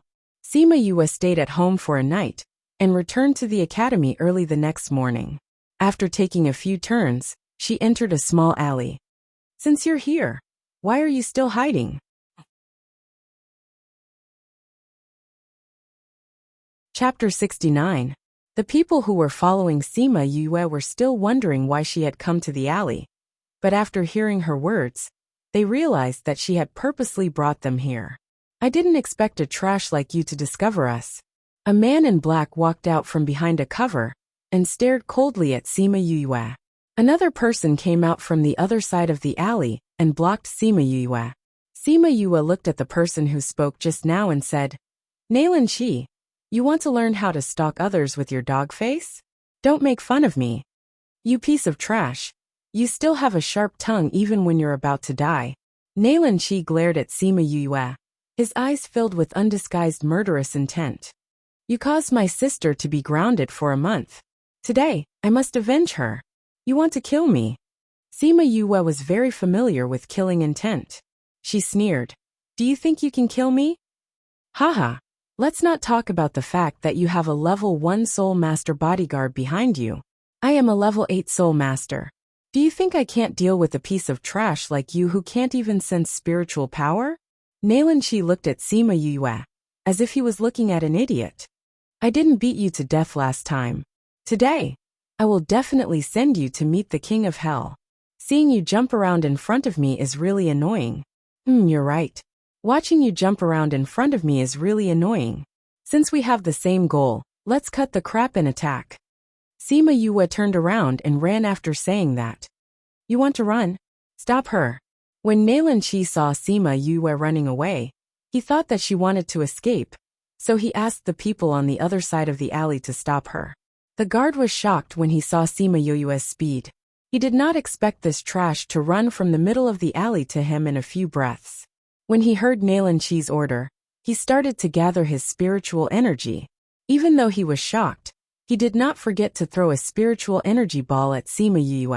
When Sima Yue saw the spiritual energy ball coming towards her, she moved her body and ran along the wall, dodging the attack. Bang! The spiritual energy ball exploded on the ground, causing smoke and dust to fly everywhere. When the guard thought that he had succeeded, Sima Yue's figure ran out from the wall. Holding a dagger in her hand, she dashed in front of him and laughed evilly. She slashed the dagger on his neck, and then jumped back. When the guard saw Sima Yu's smile, he felt a chill in his heart. He didn't think that before he could even react, he would feel his neck go numb. After that, he saw his own blood spurt out from his neck. Bang! His body fell backwards. Until his death, he still couldn't figure out how this rumored trash had dodged his attack. And how could he be so fast? Also, how could that dense killing intent appear on the body of a piece of trash who had been pampered since childhood? Nalan Shi came out of the smoke and waited for the dust to settle so that he could see Sima Yue's body. However, he did not expect to see Sima Yue standing in front of him unscathed. Behind her, his guards were lying lifelessly on the ground. You're not dead, he cried out in surprise. Even if it was him, he would have been seriously injured if not dead. However, Sima Yue was not even injured. How was this possible? Sima Yue smiled evilly. How can I die when you're not dead yet? Even if you were lucky enough to escape, you won't be so lucky now. Nalan Shi said as he began to condense the spirit chi in his body. Actually, I didn't plan to take your life so early. However, since you're here yourself, I can't let your efforts go to waste, right? Sima Yue said as she began to condense the spirit chi in her body. Nalan Shi looked at Sima Yue's things and shouted in surprise. You're a spiritual master too? Sima Yue smiled but did not say anything. She would never be soft-hearted towards her enemies, who had tried to kill her multiple times. Nalan family. Nalan Lan was in her own house. She was panicking as if something was about to happen. Could it be that my brother really went to find trouble with Sima Yue? Nalan Lan mumbled to herself. In the morning, Nalan Shi came to tell her that Sima Yue had returned home last night and was going to the academy today. He planned to kill her on the way there. She did not agree at first, but Nalan Shi insisted and left with his guards. After Nalan Shi left, she began to panic and was worried that something would happen. However, when she thought about it, Sima Yue was just a good-for-nothing. With Nalan Shi and his guard's strength, killing her was just a matter of moving their fingers. Her heart calmed down when she thought about it this way. Sima Yue, it's a pity that I can't end your life with my own hands. However, it's the same if you die in my brother's hands. Nalan Lan clenched her fists when she thought about being kicked out of the academy. In the small alley, Sima Yue came to Nalan Chi's side. Seeing that his face had been burned beyond recognition by her spirit chi flames, his eyes were filled with fear and shock. She kicked him and said, "Why are you so shocked?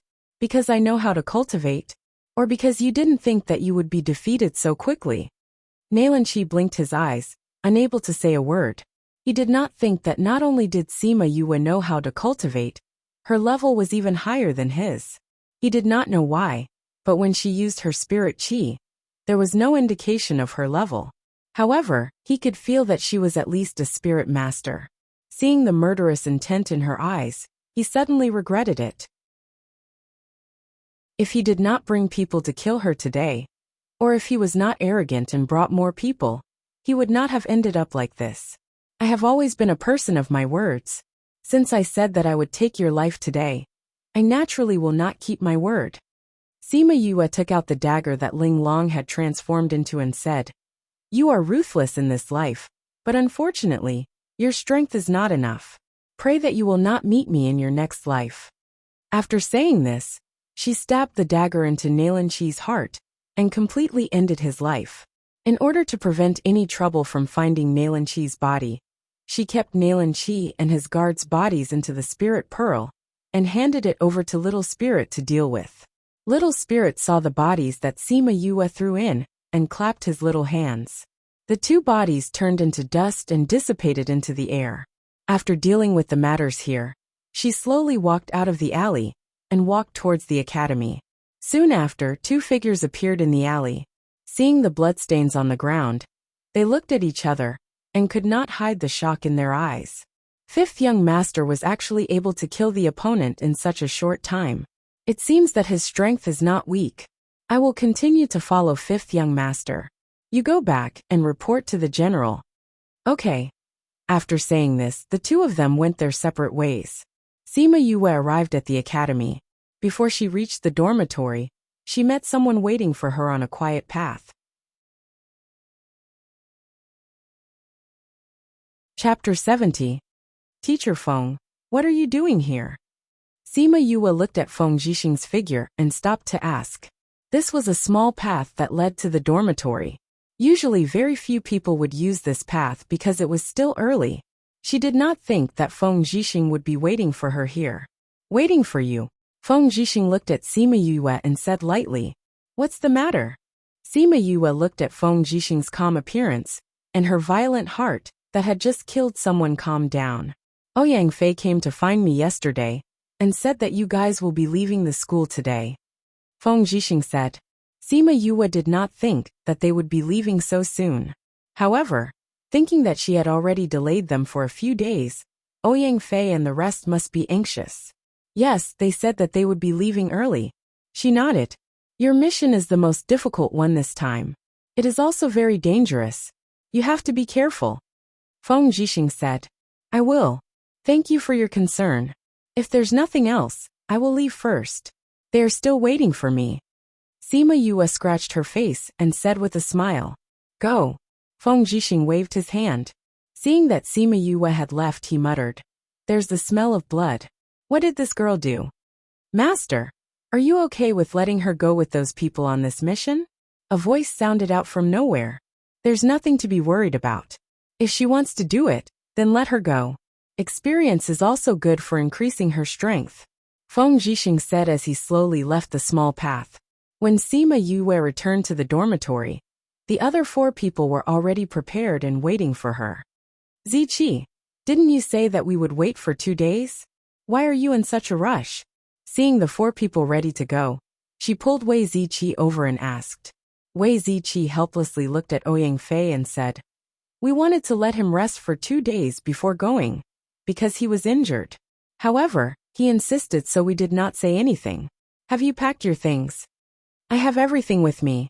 Sima Yue waved the space ring on her hand and said with a smile. Then let's go. Wei Ziqi patted Sima Yue's shoulder and said to the other 3. The pressure on Ouyang Fei's body was still as low as yesterday. Hearing Wei Ziqi's words, he did not utter a single word as he walked out of the courtyard. Let's go. Bei Gongtang said faintly before walking out. Sima Yue, Fatty Chu and Wei Ziqi looked at each other, shrugged their shoulders and followed. Oh right, Ziqi, you guys still haven't told me what our mission is. Following them to the Soul Master Guild, Sima Yue realized that she had been busy cultivating and refining pills. She had completely forgotten to ask about the mission. Wei Ziqi slapped his forehead and said with some vexation, See, I forgot to tell you about our mission. Our mission this time is to collect some medicinal herbs. Medicinal herbs? Sima Yue was astonished. If they needed medicinal herbs, they could just go to the pharmacy to buy them. Why did they have to go and look for them? Actually, looking for medicinal herbs is just a superficial mission. Fatty Chu said. The academy wants to use this opportunity to train themselves, because the medicinal herbs we are looking for can only be found in the Puluo mountain range. There are many magical beasts there, and if we encounter some, we can increase our practical experience. Hearing about the Puluo mountain range, Sima Yue was a little emotional. It seemed that she had only been back for a few months, and now she had to go there again. Let's go. We need to use the teleportation array to go to a city near the Puluo mountain range. When it was their turn, Wei Ziqi paid the fee for the 5 of them and told the maid the name of a city, Yen City 5 people. The maid said as she handed 5 plates to Wei Ziqi. Wei Ziqi took the plates and distributed them to everyone. Sima Yue looked at the plates in her hands and thought that there was no need to fill in the form. It was probably because there were too many people here, and filling in the form was too troublesome. This Yin city was decided by me and Ouyang. Wei Ziqi explained to Sima Yue as he walked. We've asked around and found that there are fewer spirit beasts in the northern part of the Puluo mountain range. This time, we are going to the north and Yin City is the biggest city in the northern part. Arriving at the house where the teleportation array was, Bei Gong Tang and the others handed the plates to the people at the side. After that, they stood in the teleportation array and looked at Sima Yue and the other 2. Thinking about how she had fallen flat on her face the last time she had used the teleportation array, Sima Yue's eyes flashed when she saw the teleportation array again. Once the 5 of them had gone up, the teleportation array began to activate, and they quickly disappeared from the house. Not long after they had left, another 2 groups of people arrived at the Spirit Master Guild. Looking at their clothes, they were also students from the Imperial Academy, Yen City. One of them handed the plate over and said these 2 words to the person in charge before standing in the teleportation array. Boss, do you think they will really go from Yen City to the Puluo mountain range? The second person who had arrived at the teleportation array asked. The person who had been addressed as boss glanced at that person, but did not say anything. That person shrugged his shoulders and stood to one side. In the evening, Sima Yue and the others appeared at the Spirit Master Guild in Yin City. Let's first find an inn to rest for the night. At the same time, we can also find out about the situation at the Puluo mountain range. How about it? Wei Ziqi asked. All right, Fatty Chu was the first to agree. After staying in the teleportation array for so long, his back was aching. I have no objections, Sima Yue replied. Bei Gong Tang and Ouyang Fei also nodded their heads. The sky was about to turn dark, and rashly going to the Puluo mountain range at this time was also a relatively dangerous thing to do. Thus, the 5 of them conveniently asked for the location of the nearest inn when they left the Spirit Master Guild. They went to book 5 rooms and ate dinner before going back to rest. Not long after they had checked into the inn, a few other people also checked in.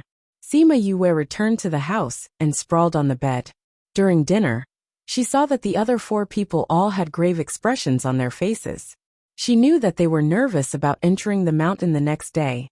However, to her who had stayed in the Puluo mountain range for so long, there was nothing to be nervous about. Thus, after a simple wash-up, she hugged her blanket and fell asleep. The next morning, the few of them gathered downstairs to eat breakfast. Last night, I already asked the shop owner about the situation at the Puluo mountain range. Wei Ziqi ate his breakfast and said to the other 4. The Puluo mountain range is divided into the outer, middle and inner regions. Sima Yue already knew everything that Wei Ziqi said. However, after hearing him speak in such detail, she sighed in admiration at his ability to gather information. As long as we don't go to the middle or inner regions, there won't be too much danger, Wei Ziqi concluded. But if the medicinal ingredients that we need to gather are not in the outer regions, we can only take the risk and go to the middle regions to take a look. Fatty Chu said. The middle regions are too dangerous. If we can avoid it, we should try our best not to go. Wei Ziqi said. Let's go.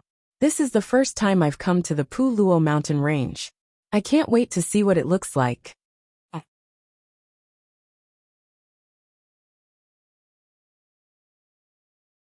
Chapter 71. A group of people went out of the city gate and directly advanced towards the Puluo mountain range. Along the way, they saw many other people who were also rushing in the same direction as them. Why are there so many people going? Fatty Chu couldn't help but ask as he looked at the people coming and going. Some of these people are just like us, but most of them are mercenaries from different places. Sima Yue had seen some mercenaries before, and she could tell from their clothes. Mercenaries would come to a place like this? Fatty Chu looked at these people. Many of them had fiendish looks, as if they were people who lived on the edge of a knife. That's right, some mercenaries will take on a few missions. For example, if they need some medicinal ingredients, or a spirit beast's magic crystal, or some other materials, they will need to go into the mountains. Wei Ziqi explained. So they also entered the mountain? I thought that since the Puluo mountain range is so dangerous, no one would go there. Fatty Chu said. This is far from what you imagined, isn't it? Sima Yue patted Fatty Chu's shoulder. Both of them grew up in the capital city. If she had not stayed here for a period of time, she would have been clueless like Fatty Chu.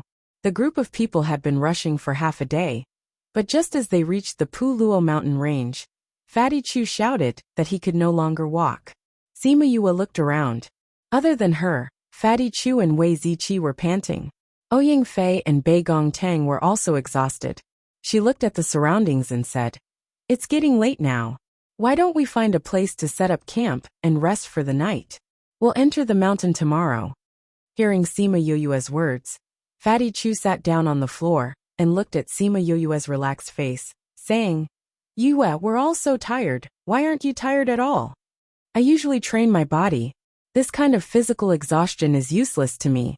Sima Yue shrugged and said, You guys can rest here. I'll go and see if there's a spacious place nearby. After she finished speaking, she left, leaving the four of them to rest. After a while, Sima Yue came back after taking a stroll. Seeing that Fatty Chu and the rest had already rested, she said, I just found a suitable place to set up camp. Shall we go over? All right. Sima Yue brought the others to the place she had her eyes on. Unexpectedly, someone had already set up camp there. It was a mercenary group that was setting up camp. Seeing Sima Yue and the rest coming over, a young man in his 20s or 30s smiled at them and said, You guys have your eyes on this place too? This place is bigger, so we'll all gather here. If you don't mind, you can camp on the other side. Sima Yue looked at the others and asked for their opinion. Just make do with it, Ouyang Fei said. It's just for one night anyway.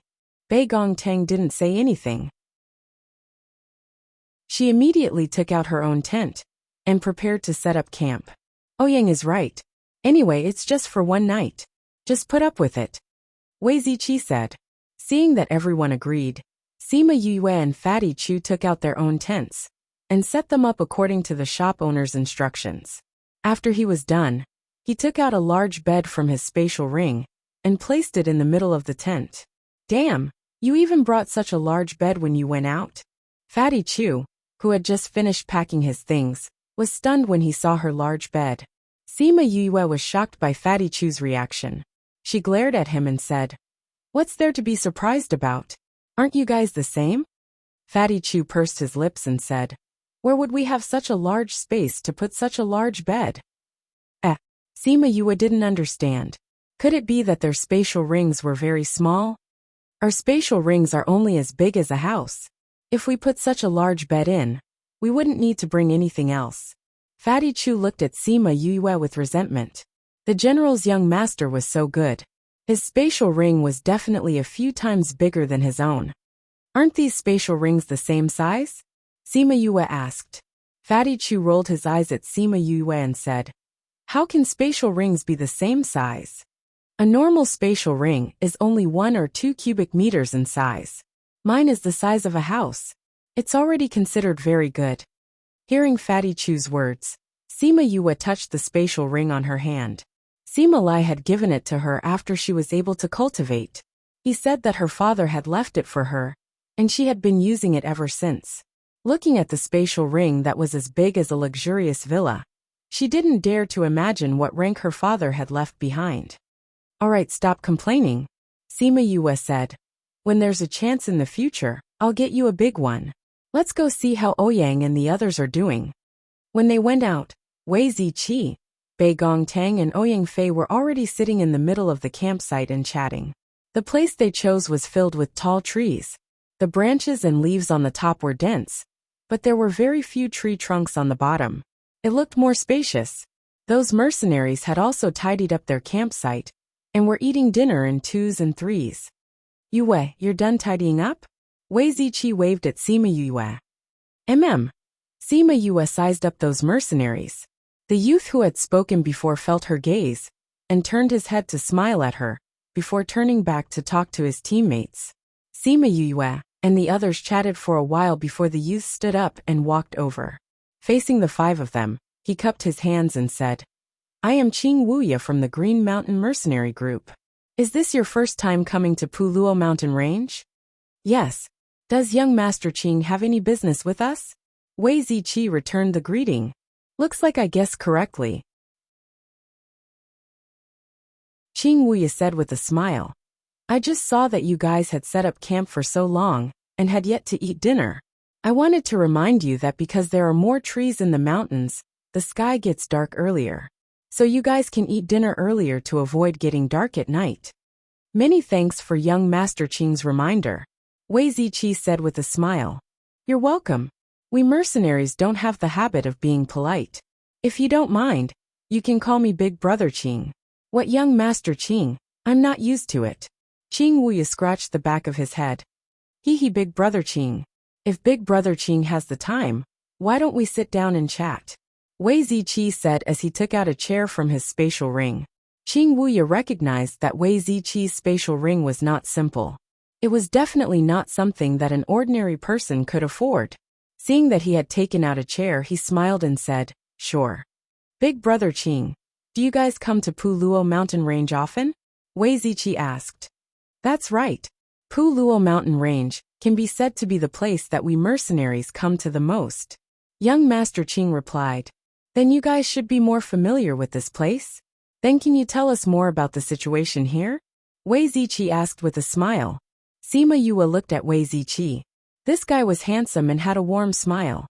He also knew how to talk, giving people a kind of cultured and refined feeling. It made people unconsciously feel close to him. This kind of closeness was different from the closeness that came from her own spirit pearl. It was more of a personal charm.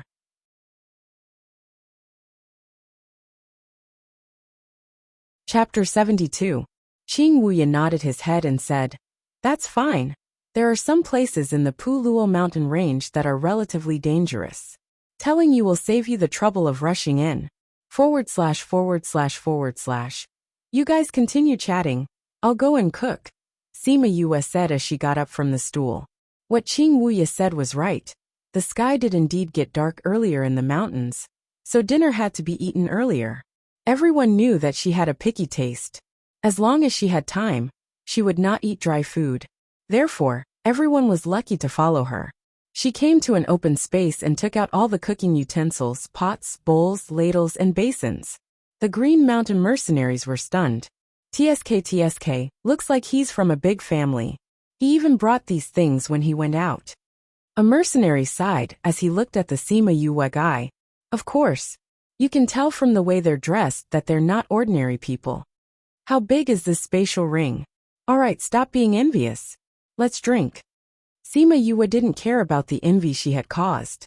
She took out some dishes from her soul pearl and started to cook dinner. Qing Wuya was also shocked by Sima Yue's actions. This was the first time he met someone who even brought along a cooking utensil. Big Brother Qing, don't be so surprised. She is rather picky about what she eats and doesn't like to eat dry rations. Wei Ziqi said, Just now you said that there have been a lot of people coming to Puluo Mountain Range recently.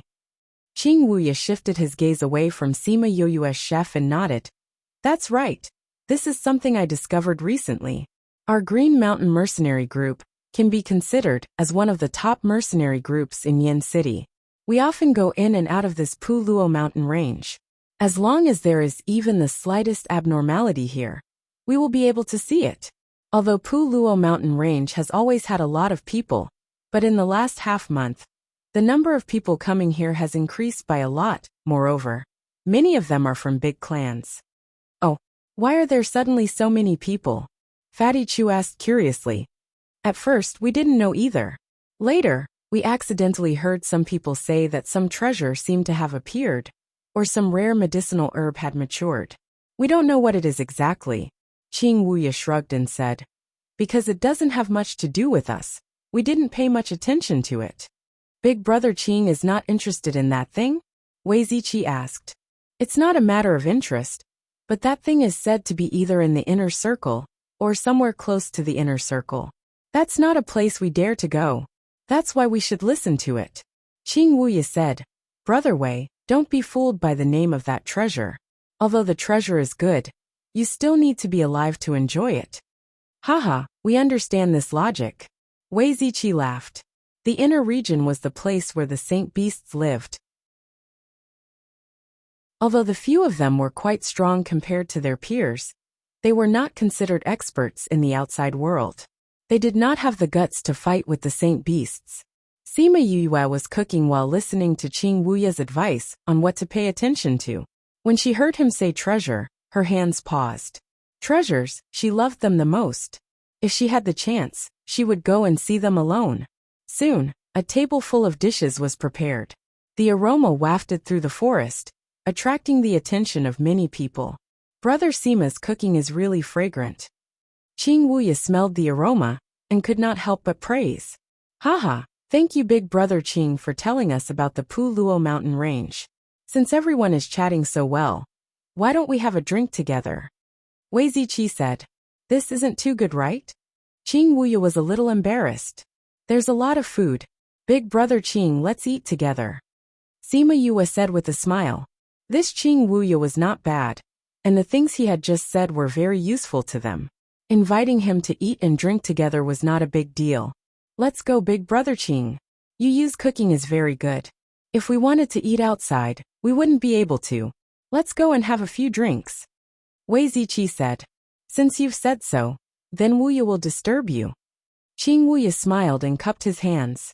His impression of Wei Ziqi and the others was not bad. Although he could see that their identities were not ordinary, they did not have the arrogance of those big families. Sima Yu's cooking was naturally good for everyone to eat and drink. After eating, Qing Wuya was still lamenting that this was the best thing he had ever eaten. After dinner, the sky was about to turn dark. Qing Wuya also returned to his own mercenary group. Sima Yue and Bei Gongtang cleaned up the bowls and chopsticks, bringing them to a nearby stream to wash. We'll be entering the mountain tomorrow. Everyone should rest early. I'll keep watch tonight. When they returned, Ouyang Fei said, No need. You should go and sleep too. Leave the night watch to Little Roar. Sima Yue looked at Little Roar, who was hugging a chicken drumstick and munching on it with relish. Ouyang Fei glanced at Little Roar and knew how powerful he was. He did not fight to keep watch, and nodded to everyone before returning to his own tent. Good night, everyone. Wei Ziqi said as he also returned. Good night. Sima Yue returned to her own tent and sat cross-legged on the bed. Little Roar hugged a chicken drumstick and flew in. Little Roar, be careful tonight. No problem. Don't worry and sleep. Little Roar took a bite of the drumstick and said. Sima Yue nodded but did not sleep. Instead, she closed her eyes and transferred all her mental energy into her sea of consciousness. There, the Imperial Beast art and art of training soul quietly floated in midair. Her mental energy transformed into a miniature human and flew in front of the Imperial Beast art, reaching out her hand to pick it up. The Imperial Beast art did not have many words. It mainly talked about how to tame spirit beasts and how to form a contract. Looking at it, Sima Yue knew that the different forms of contracts had different results. Contracts were generally divided into life contracts, soul contracts, and master and servant contracts. Life contracts, as the name suggests, involved both parties in life and death. If one party died, the other party would also die. This was the most common form of contract.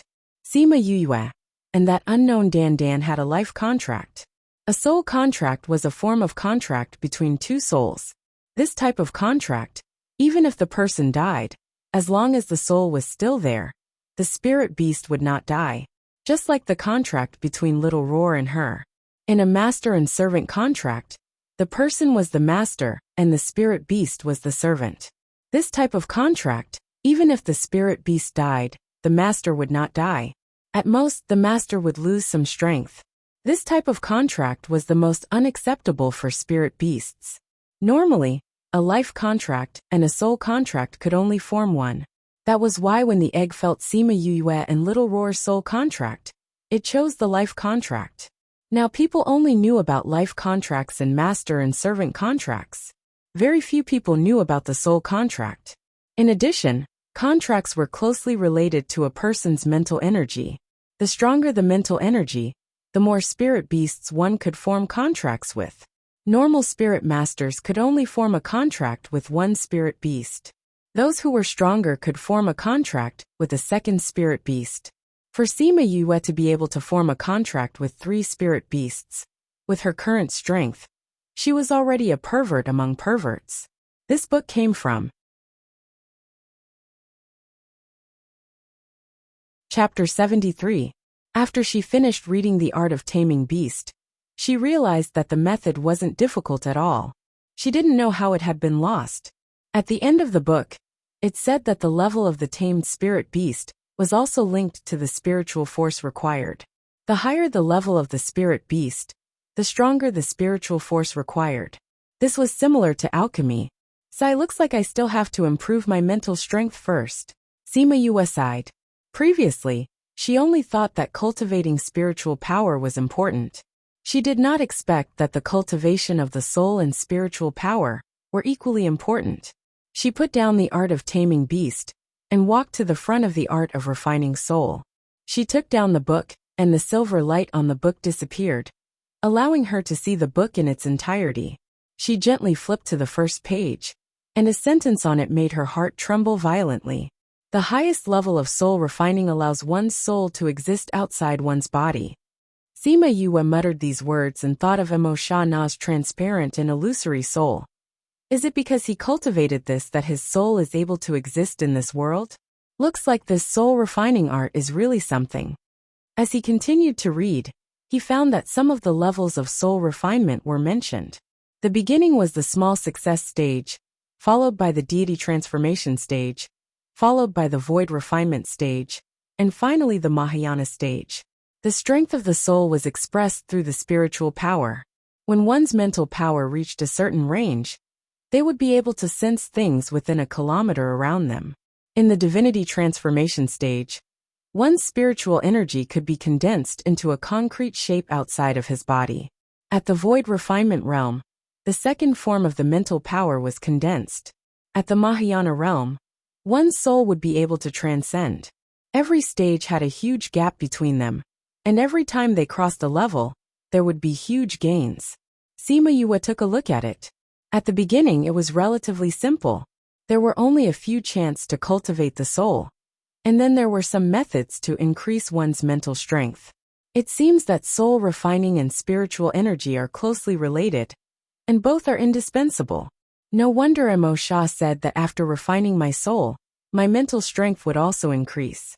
Sighing, she exited her sea of consciousness and began to practice according to the chants in the book.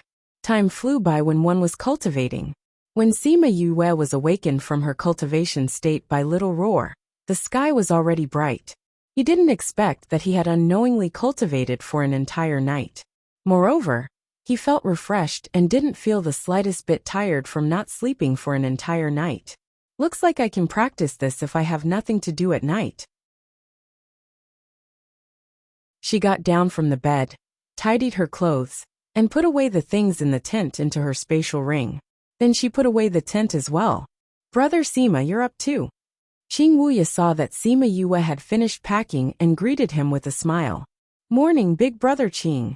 Sima Yue smiled and nodded at him, then went to the stream to wash up. When she came back, she took out the pots and pans to make breakfast. When she was making breakfast, Bei Gong Tang and the others also woke up one after another. They packed their own things and waited for breakfast.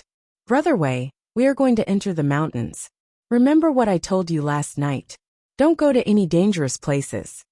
Qing Wuya said to Wei Ziqi after they had finished packing up. Big brother Qing wants to enter the mountains so early? Wei Ziqi said as he looked at the mercenary group that was already fully equipped. Our mission this time is rather important, but time is rather tight, so we have to go in earlier. Qing Wuya replied. If that's the case, then I hope Big Brother Qing can complete the mission as soon as possible. Wei Ziqi said. Thank you, Brother Wei. See you next time. See you next time. Qing Wuya cupped his hands toward Sima Yue and the others, then returned to his own group and said, Let's go. Fatty Chu watched Qing Wuya and the others leave and said, This Green Mountain mercenary group is not bad. They're all right. They're much better than the ones we met before. Let's eat. Sima Yue placed the food on the table and called out to everyone. Unlike the Green Mountain mercenary group, who were in a rush, Sima Yue and the others ate breakfast before heading into the mountains. This time, they had to collect a few types of medicinal ingredients, and each person had to hand over a spirit beast corpse. The mission was very important. With Sima Yue around, the task of finding medicinal ingredients became much easier. Because she was familiar with the attributes of the medicinal ingredients and knew what kind of environment they grew in, the scope of the search was much smaller. A day later, they found their first medicinal ingredient. Yue, I didn't think that you would be so familiar with medicinal ingredients. Wei Ziqi looked at the medicinal ingredients lying in the box inside. That's right, Yue. How come we didn't know that you were so familiar with medicinal ingredients? Fatty Chu said. It's not like you're with me 24/7. How would you know everything that I know? Sima Yue glanced at Fatty Chu and did not answer their question directly. Right now, we've found the Earth's core grass, as well as the flame grass and the other 4 medicinal ingredients. Ouyang Fei said. I know about the flame grass. It grows in places that face the sun. However, the flame grass will always be guarded by stronger spirit beasts. Bei Gong Tang furrowed her eyebrows and said, I suggest that we look for the flame grass last. Let's look for the other medicinal ingredients first. Wei Ziqi said. Agreed. Sima Yue nodded. The spirit beasts around Pu Luo mountain range are not high-ranked. If we meet them, we can also practice. Good. Then let's continue looking. Wei Ziqi said. They left the valley, and not long after, another group of people arrived at the place they were at. Boss, that group of people doesn't have any pattern at all. We can't set a trap. One of them said. Even if there's no way, we still have to think of a way. The black-clothed man said. She caused Nalan Lan to be expelled from the academy. I definitely have to take revenge for her. Boss, we can't just directly act against them. What should we do? Another person asked. The black-clothed man was silent for a while before saying. Didn't they say that they wanted to look for spirit beasts to practice? We'll find them a target to practice on. If they're killed by the spirit beasts in the mountain range, the academy won't blame us. But boss, I heard that those people's ranks are relatively high. Other than that trash Sima Yue, the others are not worse than us. How can we make them be killed by the spirit beasts? I have my ways. Do you know where there are spirit beasts that live in groups? The black-clothed man said. Boss, I know. I've heard a mercenary mention it before. That's good. Let's go. We'll find them a spirit beast to practice on. Sima Yue's group of 5 searched the mountain for an entire day. They didn't find anything, but in the process of searching, they met a 6th-level spirit beast. They worked together and quickly killed it, allowing Sima Yue to keep it. As for why she was the one to keep it, it was because her spatial ring was the largest. Just as they were resting, Sima Yue suddenly felt a sense of danger and subconsciously stood up. Yue, what's wrong? Fatty Chu looked at Sima Yue's nervous expression and asked. There's movement, Sima Yue said. Before the others could speak, they heard a flurry of footsteps. Following that, a pack of flame wolves appeared in everyone's line of sight and quickly ran towards them. So many spirit beasts. Fatty Chu saw so many flame wolves and couldn't help but swallow his saliva.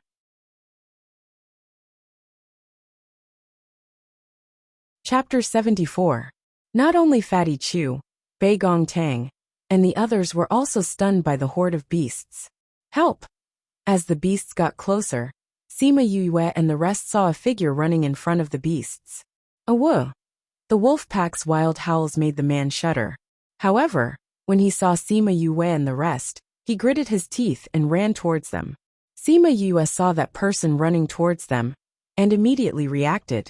She shouted and ran, pulling Bei Gong Tang who was beside her, and ran towards the back. Hearing her shout, Wei Ziqi and the rest finally reacted. They didn't even have the time to pack their things before running away. Help! Friends in front, help! That person shouted when he saw Sima Yue and the rest running away. Save your sister! Sima Yue scolded as she pulled Bei Gong Tang to speed up. However, the 5 of them had limited leg strength, so how could they outrun the flame wolf? Seeing the spirit beast getting closer and closer, as well as the black-clothed man, Fatty Chu cursed. F***ck, how can this guy run so fast? Soon, the man who was being chased by the fire wolves caught up with them. Seeing the wolf cub in his arms, Sima Yue finally understood why he was being chased all over the mountain by the fire wolves. Mother ***, why are you hugging the wolf pup? Give it back to him. That person seemed to have regained his senses after hearing Sima Yue's words. He lowered his head and looked at the wolf cub in his arms. He threw the wolf cub into Fatty Chu's arms and ran off in another direction. F***ck, are you trying to kill me? Fatty Chu subconsciously caught the wolf cub. By the time he understood what was going on, that person had already disappeared. Sima Yue watched as that person quickly ran out of their line of sight, and her eyes flashed with suspicion. Fatty Chu, why are you still hugging the wolf pup? Quickly throw it away! Wei Ziqi shouted. Fatty Chu hurriedly threw the wolf cubs away, but other than 1 or 2 who ran to the wolf cubs, the rest continued to chase after them. We can't run anymore. Looks like we can only fight them head-on. Ouyang Fei saw that the wolves were still chasing after him. He took out his weapon and turned around to kill the wolves. The others also understood that the pack of wolves had set their sights on them. No matter how long they ran, they would not give up. Moreover, they had been running for so long that their physical strength was somewhat exhausted. When their last bit of strength was exhausted, it would be easy for the wolf pack to kill them. Sima Yue wasn't too worried about the wolves behind her. Little Roar and Yaguang could easily intimidate them, but she didn't plan to do so. If he had gotten used to relying on his contracted beast from the very beginning, it would have been impossible for him to become stronger in the future. Let's go all out.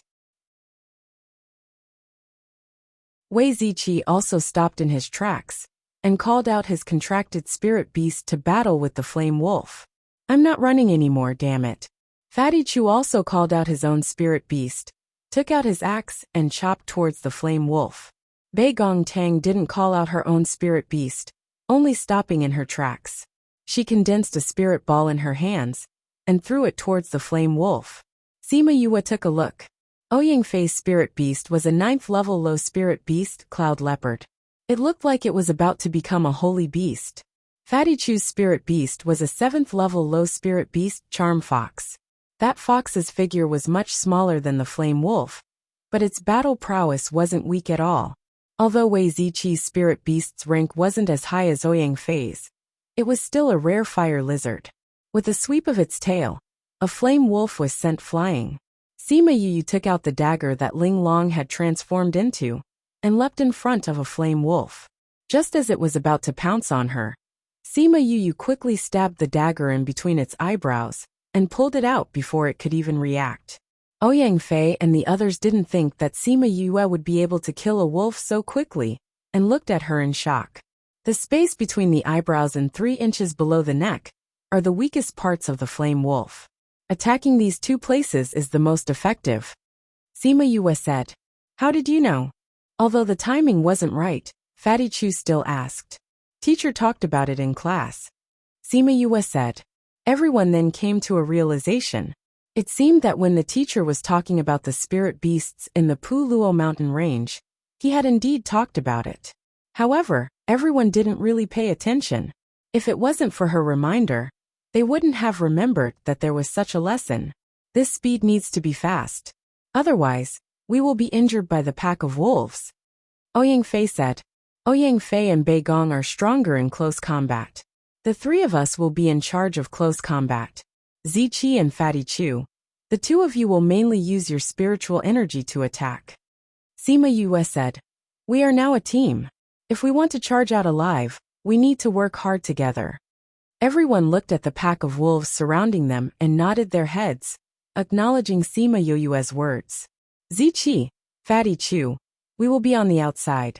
You guys will be in the middle. Try to condense your spiritual energy as quickly as possible. If one of us is attacked, the two of you will be in danger. Ouyang Fei warned. You guys can relax. Fatty Chu promised. Sima Yue looked at Fatty Chu and Wei Ziqi and said seriously, in the past, I rarely trusted my back to others because it was a very dangerous thing to do.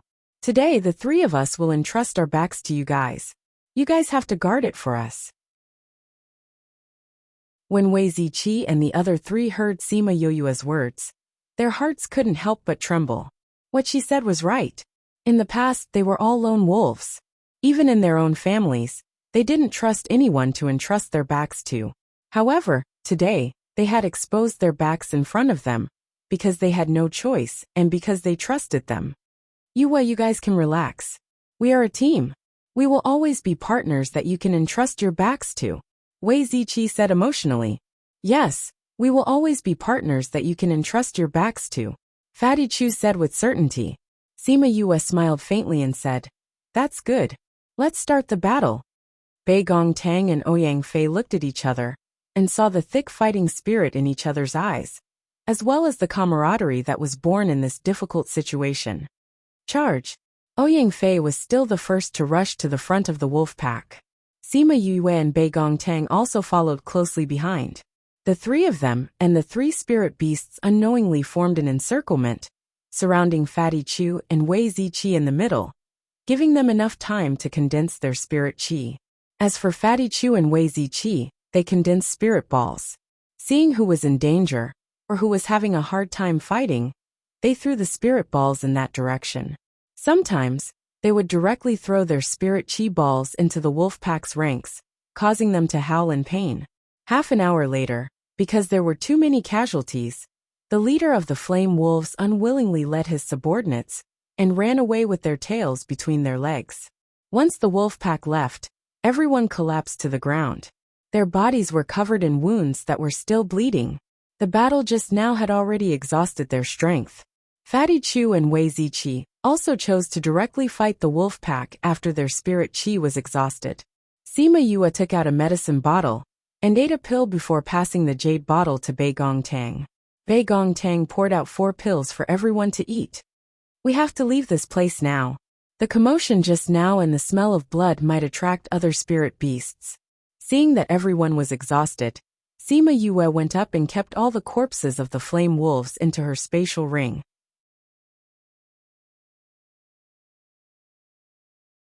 Chapter 75. Just as Sima Yue and the rest were fighting with the wolf pack, the man who attracted the wolf pack quickly ran across the mountain and ran towards another mountain. He soon met up with his teammates. Huangxi, how was it? The person who had been waiting at the original spot saw that his teammate had returned and asked. When I ran, the wolves had already surrounded Sima Yue and the rest. Huangxi removed a piece of paper with strange runes drawn on it from his body and handed it over to the black-clothed man, saying, Boss, what is this? After I put it on, my speed increased a lot. It's as if these legs don't belong to me. Don't ask what it is. The black-clothed man took back the talisman and said, Have those wolves really surrounded them? It's really boss. Huangxi guaranteed. There are 30 to 40 flame wolves. Even if their strength is not weak, it is impossible for them to fight against so many flame wolves. That's good, the black-clothed man said. Even though they won't be able to live, it's still a great pity that I can't personally end that trash's life. Boss, should we go take a look at how they died? Huangxi asked. Not going. The boss shook his head and said, If we encounter a pack of wolves, we will be in trouble. Moreover, the smell of blood can easily attract nearby spirit beasts.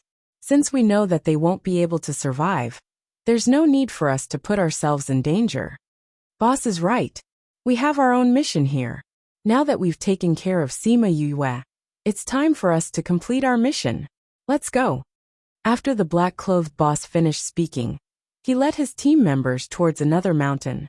On the other side, Ouyang Fei and the others kept their contracted beasts back into the contract space and helped each other out of the forest. After walking for a while, they arrived at a river. Seeing the empty space beside the river, Sima Yue said, "This place is far enough from the battlefield. Let's clean our wounds here." All right. Wei Ziqi helped Fatty Chu sit down on a large rock by the riverside, and he himself also sat down by the side. Although they had taken the pills given by Sima Yue, the effect of the level 1 healing pills was slow and not very effective. It was impossible for their wounds to heal in a short time. Ouyang Fei came to the riverside and took off his shirt to wash the wounds on his upper body. Sima Yue glanced at him and realized that there were many scars on his body. Sima Yue took out a basin and went to the riverside to fill it with water. She came to Fatty Chu's side and reached out to take off his clothes. "Ah, Yue, what are you doing?" When Fatty Chu saw Sima Yue taking off his clothes, he subconsciously screamed and covered his chest with his hands. Sima Yue was speechless. Why was this guy overreacting? "If you feel that pulling at your wound doesn't hurt, I don't mind you continuing to hug me like this." As she spoke, she glanced at the wound on Fatty Chu's body. After hearing her words, Fatty Chu finally remembered the injuries on his body. Just now, when he moved, his wounds hurt even more and he couldn't help but cry out.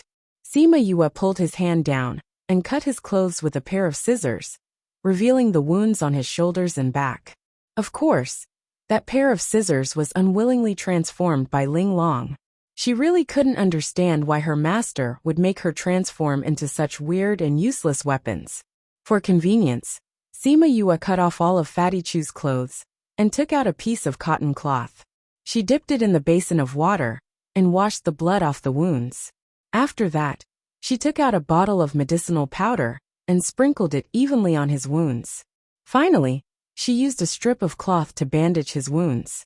Wei Ziqi came back from the riverside after washing the blood off his body. Seeing Sima Yue's skillful movements, he teased, "I didn't think that Yue would be so skillful at bandaging wounds." "I used to get injured often," Sima Yue replied. She was referring to her past life when she was an assassin. However, Fatty Chu and the rest understood that she used to be beaten up by the people around Morongan. "Yue, don't worry. In the future, if anyone dares to beat you up, I, Fatty Chu, will be the first to stop them." Fatty Chu looked at the strip of cloth on his arm and said. Sima Yue smiled and went behind him. She sprinkled the medicinal powder on his back and carefully bandaged it. "It's done."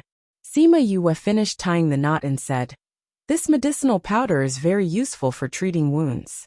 When used together with pills, the effect is even better. Ouyang, you guys have wounds on your bodies too. I'll bandage them for you too." "I'll do it myself." Ouyang Fei wasn't used to others touching his body, so he took the bottle of medicine from Sima Yue and bandaged his own wounds. However, because one of the wounds was on his arm, he had no choice but to let her help. When Sima Yue finished bandaging Wei Ziqi and Bei Gongtang's wounds, Fatty Chu suddenly thought of something and looked at Sima Yue strangely. "What's wrong with you? Why are you looking at me like that?" Sima Yue was a little scared by Fatty Chu's gaze. "Yue, we're all injured, but you're not," Fatty Chu said. When he said this, Wei Ziqi, Bei Gongtang and Ouyang Fei also thought of something. They were all injured, but Sima Yue wasn't injured at all. Cough, cough this. Sima Yue didn't know how to reply, and pretended to cough twice. "Haha, we were worried that you would be in danger when you came to the mountain. So you're the one who hid your strength well." Wei Ziqi suddenly laughed and said, "Hee hee." Sima Yue rubbed her nose and laughed. "You're very strong." Ouyang Fei looked at Sima Yue and said, during the battle, he realized that Sima Yue was fast and accurate every time she killed the flame wolves. Although she knew the weaknesses of the flame wolves, this was inseparable from her strength. "Today's matter, I keep feeling that something is wrong," Bei Gongtang said. "You realized it too?" Ouyang Fei looked at Bei Gong Tang. It seemed that he wasn't the only one who realized that something was wrong. What's wrong? Fatty Chu looked at the few of them, puzzled. Everything is wrong, Wei Ziqi said. What? Sima Yue looked at Fatty Chu's puzzled expression and said, Don't you think that person's appearance is very strange? What's strange about that person? Fatty Chu asked. Sima Yue looked at him with disdain. She had already said so much, but this guy still didn't understand. Fatty Chu, that person today seems to have the same strength as us. He might even be weaker than us. But why would he come to the dangerous Pu Luo mountain range alone? Where are his companions?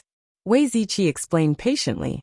Fatty Chu blinked his eyes and said, Hearing you say that, it's a little strange. That's not the only strange thing. Sima Yue smiled faintly, a cold glint in her eyes.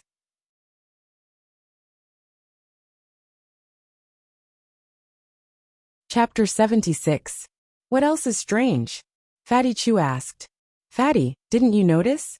Before that person came to us, his speed was about the same as a pack of wolves. But after he threw the wolf pup to you, his speed suddenly increased a lot. Soon he was out of sight. Don't you think it's strange that there's such a big difference in speed? Sima Yu said.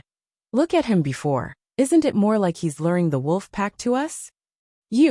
You're saying that person intentionally lured the wolves to our place? Is that person trying to harm us? Fatty Chu cried out in shock. Sima Yue gave him a "you're not stupid" expression. F***CK, who is that person? Why does he want to harm us? Fatty Chu shouted. No matter who it is, they will find out eventually. There's no point in guessing here. Ouyang Fei said. Yes, it's useless to think about it now. Since he's still in the mountains, there's a chance we'll meet him again. Wei Ziqi said. Today everyone is tired and injured. I feel that we should just set up camp and rest. All right. The 5 of them rested for a day. During this time, many people passed by the place where they had set up camp. Yue, look, it's another large group of disciples. Fatty Chu sat beside Sima Yue and said as he looked at another group of people passing by. Sima Yue did not have a good impression of those arrogant people.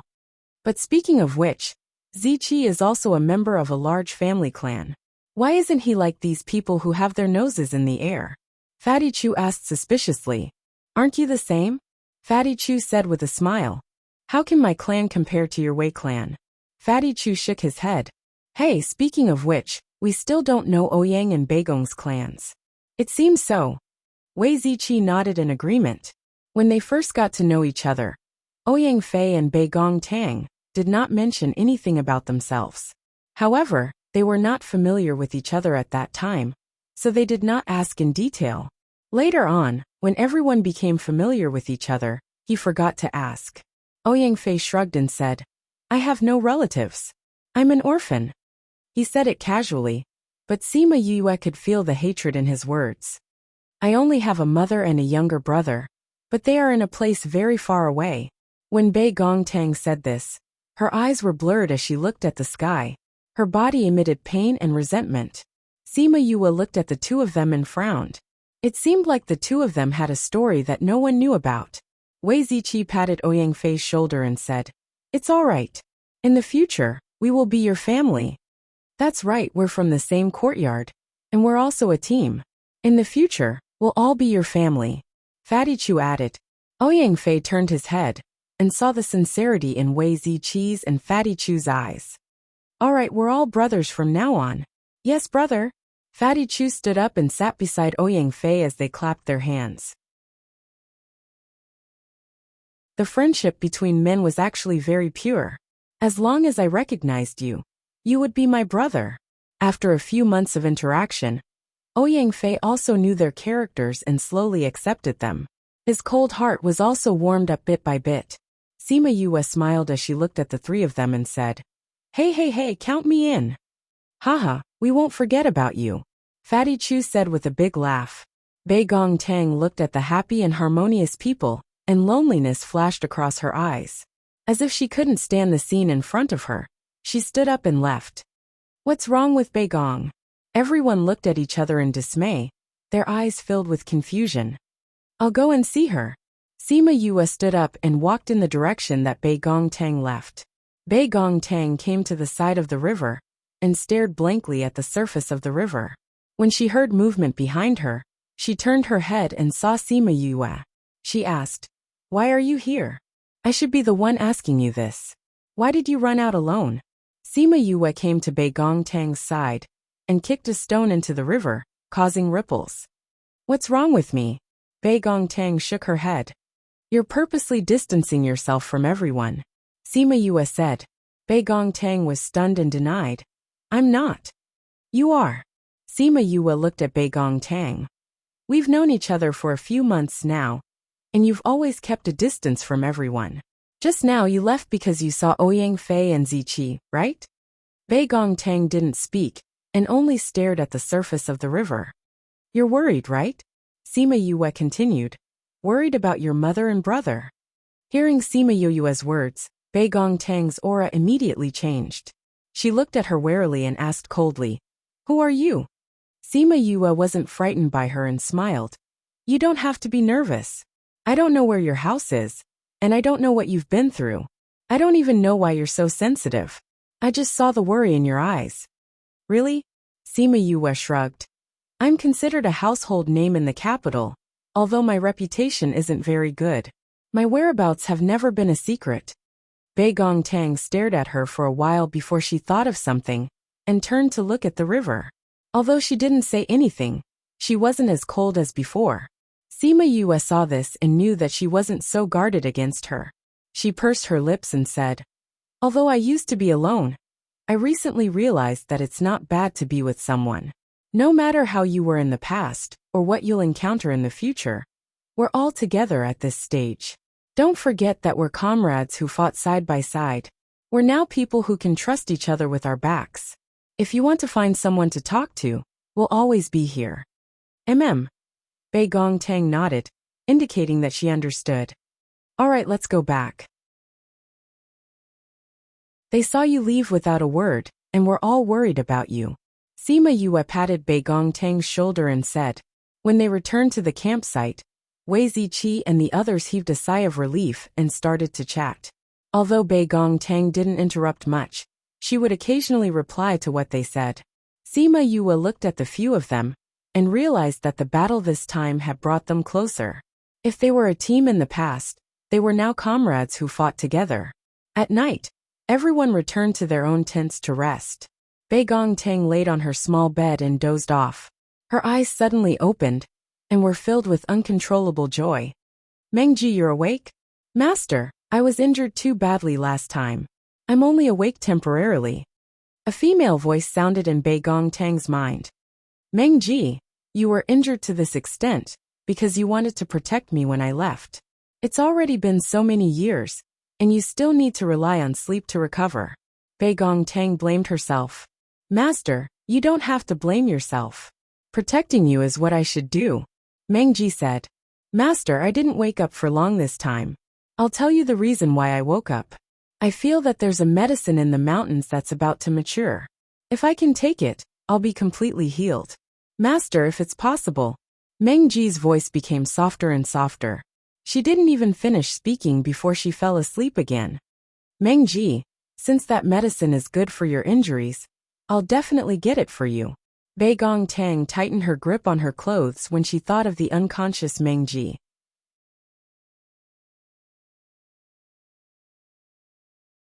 Chapter 77. At the same time, in Sima Yue's tent, she was surprised to see Emosha come out. "I didn't call you. How did you come out?"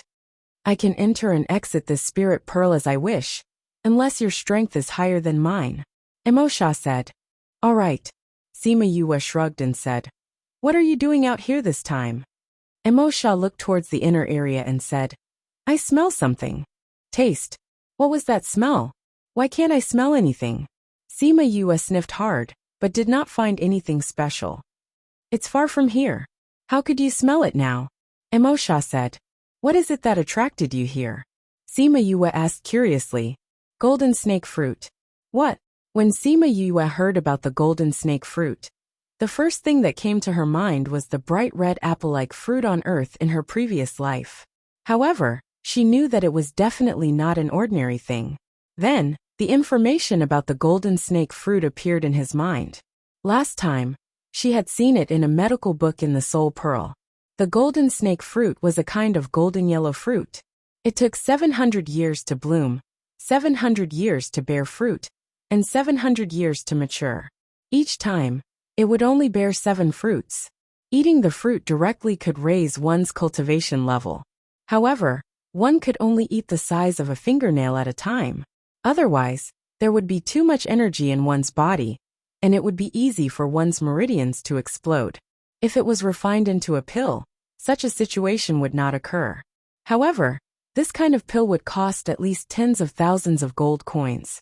It was hundreds of times more precious than the pill she had eaten before, which cost dozens of gold coins per pill. Not only did the fruit have the effect of increasing one's strength, even the leaves and roots were treasures. Therefore, once the golden snake fruit was discovered, it would be the object that everyone would fight over. However, this golden snake fruit was not so easy to obtain. Not to mention the fact that there were spirit beasts guarding the area. Once the fruit ripened, its fragrance would spread for thousands of miles, attracting all the spirit beasts nearby. This was because this thing was not only useful to humans, but also to spirit beasts that consumed it. I didn't expect the golden snake fruit to be so attractive that even you are tempted. Sima Yue teased. It's not easy to find a heavenly treasure. Emosha didn't deny it. And this thing is also beneficial to you. What benefits? Raise my cultivation level? Sima Yue was excited when she heard that there were benefits. Emosha shook his head. Most people only know that it can raise one's cultivation, but very few people know that at the same time, it's also a great nourishment for the soul. Your soul was once seriously injured, and this will greatly affect your cultivation and alchemy in the future. If you can have the nourishment of the golden snake fruit tree, it will have a great effect on the recovery of your soul. Huh? It can even heal souls? Sima Yue looked at Emosha in shock. That's right. This golden snake fruit absorbs the moonlight, and then transforms it in the body, emitting a milky white gas. This gas is beneficial to the human soul, Emosha explained. Even if the soul isn't injured, under its long-term nourishment, it will become even stronger. So good. It was indeed a treasure. Hee, I must get my hands on this thing. Sima Yue immediately sat up and looked at Emosha, who turned around to look at her. She smiled and said, I know, you also want this thing to heal your soul. Otherwise, why would a guy who doesn't wake up early without benefits come out and tell me all this? I can feel that there's at least one spirit beast around the golden snake fruit. Emosha said. Also, when the golden snake fruit ripens, it will attract a large group of spirit beasts. Adding on the humans that have been attracted recently, it won't be easy to steal it. You will help me, Sima Yue said with certainty. Oh, you're quite confident. Emosha raised his eyebrows. Of course, Sima Yue said confidently. If this thing had nothing to do with you, perhaps you wouldn't make a move. However, your soul has left your body for who knows how many years, and your injuries aren't any lighter than mine. Although the spirit pearl can nourish you, the effects aren't fast. If you can add on the golden snake fruit tree, you can recover even faster. Therefore, you are also determined to obtain this golden snake fruit. I can't easily make a move, Emosha said. I know, you just have to make a move when necessary. Sima Yue waved her hand and said. This golden snake fruit is very picky about the environment it grows in. I don't know why it grew in a low-level world like the Yilin continent this time, Emosha said suspiciously. Who knows? Maybe it knows that you're useful to me, so it grew, Sima Yue said jokingly. Emosha's mouth twitched at her words, and he was too lazy to reply to her. He closed his eyes and sensed for a while, then opened them and said, The golden snake fruit still needs 20 days to ripen. It's best if you can go 2 days earlier to observe the situation. I understand, Sima Yue nodded. Seeing this, Emosha's body turned into a wisp of black smoke and returned to the spirit pearl. Sima Yue once again laid on the bed and muttered to herself, 20 days. I've already gathered enough spirit beast corpses. Now all that's left is to find the herbs. It should be done in half a month. However, the inner regions are so dangerous. When the time comes, it's better if I go by myself to prevent them from falling into danger. However, how do I make them leave? Forget it. I don't want to think about it anymore. I'll think about it when the time comes. After thinking it through, Sima Yue closed her eyes and silently chanted the soul-refining art in her heart, beginning to cultivate her soul. After a day and night of recuperation, in addition to the effects of pills, Fatty Chu and the others' injuries were more or less healed. At the very least, there was no problem for them to rush on the road. Thinking that there were still a few herbs to find, everyone packed their things and set off on the second day. In order to seize the time, Sima Yue threw Little Roar out and got him to find a spirit beast that could talk and ask her where the herbs grew. She then brought everyone to pick them directly. Even so, they still spent 12 days to pick all the herbs.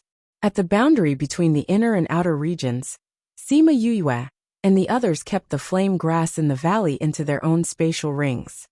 Hee, I really didn't expect that there would be so much flame grass here. Fatty Chu said happily. Bei Gong, didn't you say that there was danger near the flame grass? How come we didn't even find a single spirit beast? Bei Gong Tang was also a little suspicious, saying, logically speaking, there should be spirit beasts gathering here. How come there aren't any? They should have been attracted by the movements in the inner regions. Sima Yue said, we haven't met many spirit beasts these past few days. It's said that when a few heavenly treasures appear, it will cause a huge commotion. They probably went to join in the fun. So it's like that. Fatty Chu nodded his head, pretending to be serious. After harvesting all the aged flame grass, their mission this time could be considered to have been completed successfully. Wei Ziqi looked at Sima Yue's back. He originally thought that bringing her along would be a burden, but he didn't expect that after coming here, she would be the biggest help to everyone. Our mission has already been completed. When are we going back? Wei Ziqi asked. Hearing his words, Sima Yue and Bei Gong Tang's body stiffened.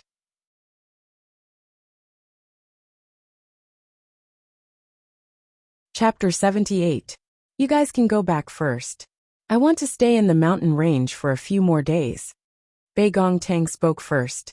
Why, Bei Gong? Are you not leaving with us? Wei Ziqi asked.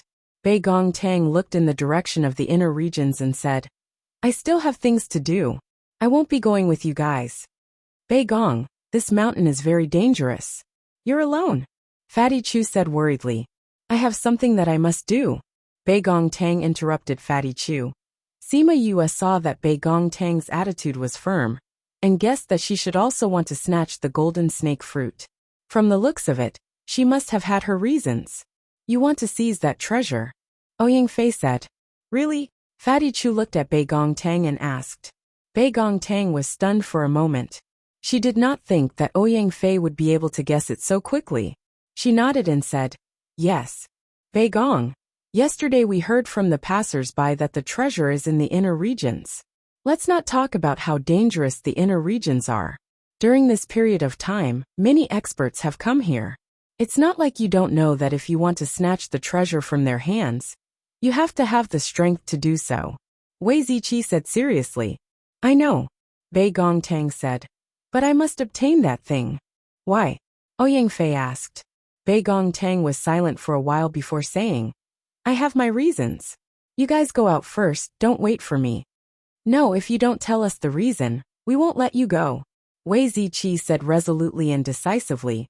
We are comrades who have fought together. We will not leave you alone, nor will we let you take the risk alone. That's right, Bei Gong, we won't let you stay here alone. Fatty Chu agreed. Bei Gong Tang was stunned when she heard this. She opened her mouth, but nothing came out. Sima Yue came to Bei Gong Tang's side and patted her shoulder, saying, Is your contracted beast injured? How did you know? Bei Gong Tang was extremely shocked. This Sima Yue was always able to tell her true thoughts. I guessed, Sima Yue said. Bei Gong, is that really the case? Fatty Chu asked. Bei Gong Tang nodded, saying, A few years ago I met with danger. In order to save me, my contracted beast suffered a very serious injury. All these years, it has been in deep sleep to heal. A few days ago, he told me that if I could get that treasure, he could wake up. She fell into a deep sleep to save me. Now that I know there's something that can heal her, I won't give up." After she finished speaking, everyone else fell silent. Sima Yue hugged her shoulder and said, "I wanted to see the treasure myself. Since that's the case, I'll go with you." "You also want to go?" Wei Ziqi and Fatty Chu called out at the same time. Even Ouyang Fei looked at the two of them in disagreement. "That's right." Sima Yue nodded.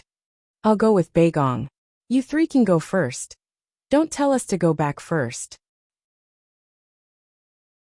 Fatty Chu said, "If you want to go, I'll go with you." Wei Ziqi thought for a while and said, "Although I don't know what that thing is that it's so attractive to the two of you. Since you want to go, count me in. One more person means one more strength. I won't leave alone either." Ouyang Fei said, "You guys." Bei Gong Tang looked at Wei Ziqi and the others. Seeing the smile on Sima Yue's face, she suddenly felt her nose sour. That warm feeling in her heart had not appeared for a long time. She always felt that she was not close to them, but she never thought that they would treat her like this. "All right, since everyone wants to go, the treasure won't just be for you," Sima Yue said with a smile when she saw how touched Bei Gong Tang was.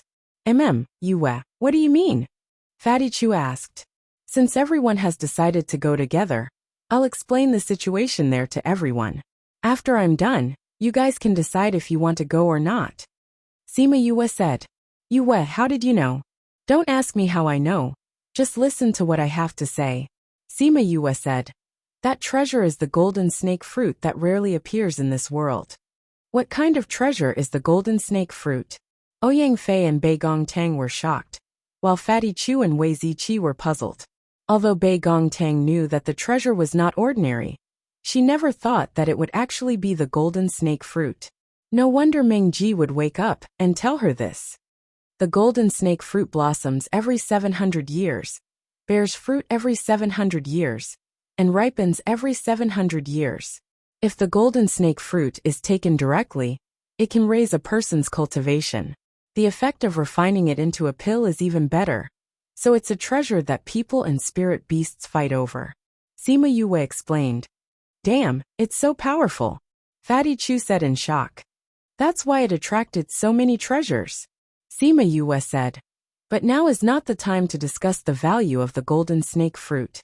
You guys also know that there will always be powerful spirit beasts by the side of treasures.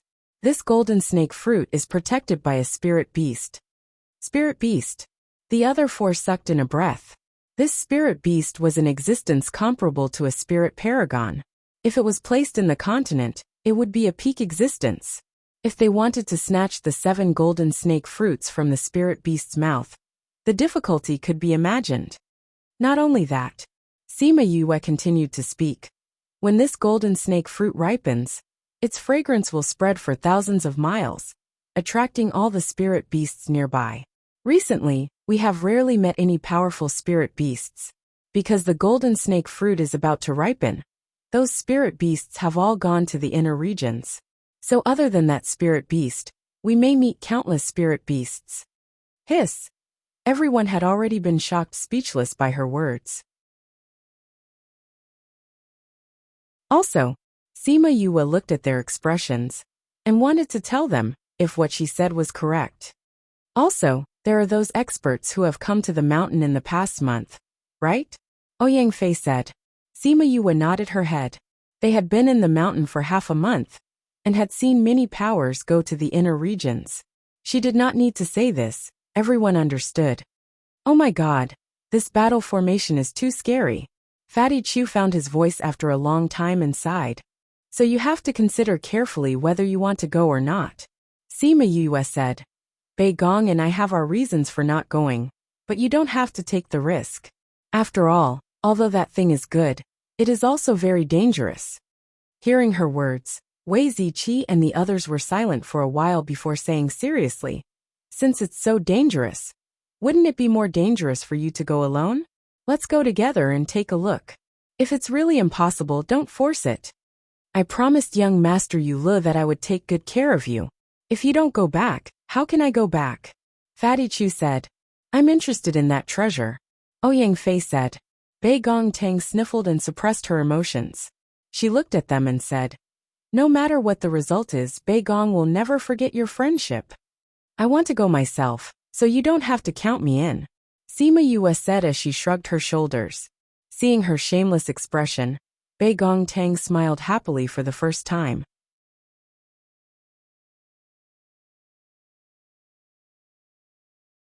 Chapter 79.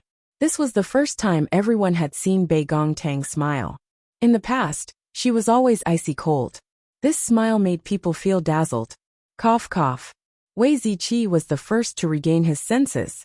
Pretending to cough twice, he said, "Where is this golden snake fruit? How long will it take to ripen?" With so many people and spirit beasts eyeing it, should we come up with a countermeasure? When Wei Ziqi said this, everyone's eyebrows furrowed. Just the thought of that divine beast was enough to give them a headache. On top of that, all the spirit beasts in the mountain range had been attracted over, as well as those who were eyeing them covetously. Without a plan, it would be very difficult for them to succeed. This golden snake fruit still has 7 days to mature. Let's first find the place, and then check out the situation there. Let's think of a countermeasure later. Sima Yue said, "But where is the golden snake fruit? Which direction should we go?" Fatty Chu asked. "I know the general direction. If we go to the inner region, it should be easy to find that place." Sima Yue said, "Since that's the case, let's go check out the situation first." Ouyang Fei said, "Wait." Sima Yue called out to them. Seeing that they had turned around to look at her, she said, "The fire wolf's corpse has always been with me. I'll give it to you now. If we're forced to separate, you can take it back to complete the mission." As she spoke, she took out all the corpses of the fire wolves from her interspatial ring. She gave each of them a few corpses and put them into their own interspatial rings. Then they began their journey. Actually, Sima Yue didn't know the way either, but with Mo Sha giving them directions, they just needed to hurry. 3 days later, they arrived at the inner area of the mountain range where the golden snake fruit was located. Following the footprints left behind by those people, they arrived at a mountain. The golden snake fruit was in the middle of a cliff, more than 100 meters above the ground. The other slopes in the other directions were filled with people, while the valley was occupied by countless spirit beasts. Sima Yue and the rest came to an empty space. They were shocked when they saw the situation around them. So many people and spirit beasts. Wei Ziqi sighed. "You want to snatch the golden snake fruit from the hands of so many people and spirit beasts." Ouyang Fei didn't finish his sentence, but everyone understood what he meant. That was simply impossible. "No matter what, I won't give up so easily." Bei Gong Tang clenched her fist and said, "Is that the golden snake fruit?" Fatty Chu pointed at the golden snake fruit tree in the middle of the cliff and asked, "In such a high place, even if there is no one else, wanting to pluck this golden snake fruit would not be easy." Wei Ziqi said, "Although the cliff is high, it is not straight. There is a slope at the bottom." Sima Yue said after observing for a while, "But a normal person wouldn't be able to climb up. At least we won't be able to climb up." Fatty Chu said, "Right now, we can only see if we can take advantage of the chaos caused by the ripening of the golden snake fruit." Ouyang Fei said, "Bei Gong, if it really doesn't work, I understand." Bei Gong Tang nodded. If she really couldn't think of a way, she wouldn't force it. If he really lost his life because of this, then it really wasn't worth it. Moreover, she still had so many things waiting for her to do. "I'm just afraid that taking advantage of the chaos won't be easy." Sima Yue rubbed her chin as she pondered. "Looks like we really have to think of a way." "Yue, look, isn't that the general?" Fatty Chu suddenly pointed at a tent and said. Sima Yue looked over and sure enough, Sima Lai had brought a few people from the general's residence to set up camp on the hill opposite the golden snake fruit. "Why is grandfather here?" Seeing Sima Lai observing from outside the tent, she immediately hid behind Fatty Chu and said to the others, "Anyway, there are still 4 days until the golden snake fruit ripens. Let's leave this place first." "That's good too. If we stay here, I'm afraid that we will become a stumbling block for those powers." Wei Ziqi said. Nobody knew why Sima Yue didn't want to look for Sima Lai, but they really didn't have much use here, so they nodded and left together. The 5 of them avoided the others and quietly went down the mountain. They came to the mountaintop beside and found a place to rest. Yue, why did you run away when you saw the general and the others? Fatty Chu only asked the question in his heart after sitting down. If grandfather knew that we were here, he would definitely send people to bring us back. At that time, how would we be able to snatch the golden snake fruit? Sima Yue said. In the remaining 3 days, we can properly investigate the surrounding environment. Wei Ziqi said. That's good too. Right now, the spirit beast's attention is all on the golden snake fruit. The inner region is also much safer than usual, Bei Gongtang said. Since that's the case, then we. Sima Yue hadn't finished speaking when her expression suddenly changed and she said, You guys wait for me here. I'll leave for a while. Yue, where are you going? Although the inner region is safer than usual, it's still very dangerous to be alone. Fatty Chu said. Did something happen? Wei Ziqi asked. Little Roar just transmitted a message to me. It seems that he met with some trouble. Sima Yue said anxiously. Although Little Roar kept saying that he was an ancient spirit beast, he didn't have much battle strength now. If he were to fight with someone, it was unknown who would win. Furthermore, if he didn't meet with any danger, he wouldn't have called her so anxiously. Thinking of this, her heart burned with anxiety, and she couldn't wait to rush over. We'll go with you, Bei Gongtang said.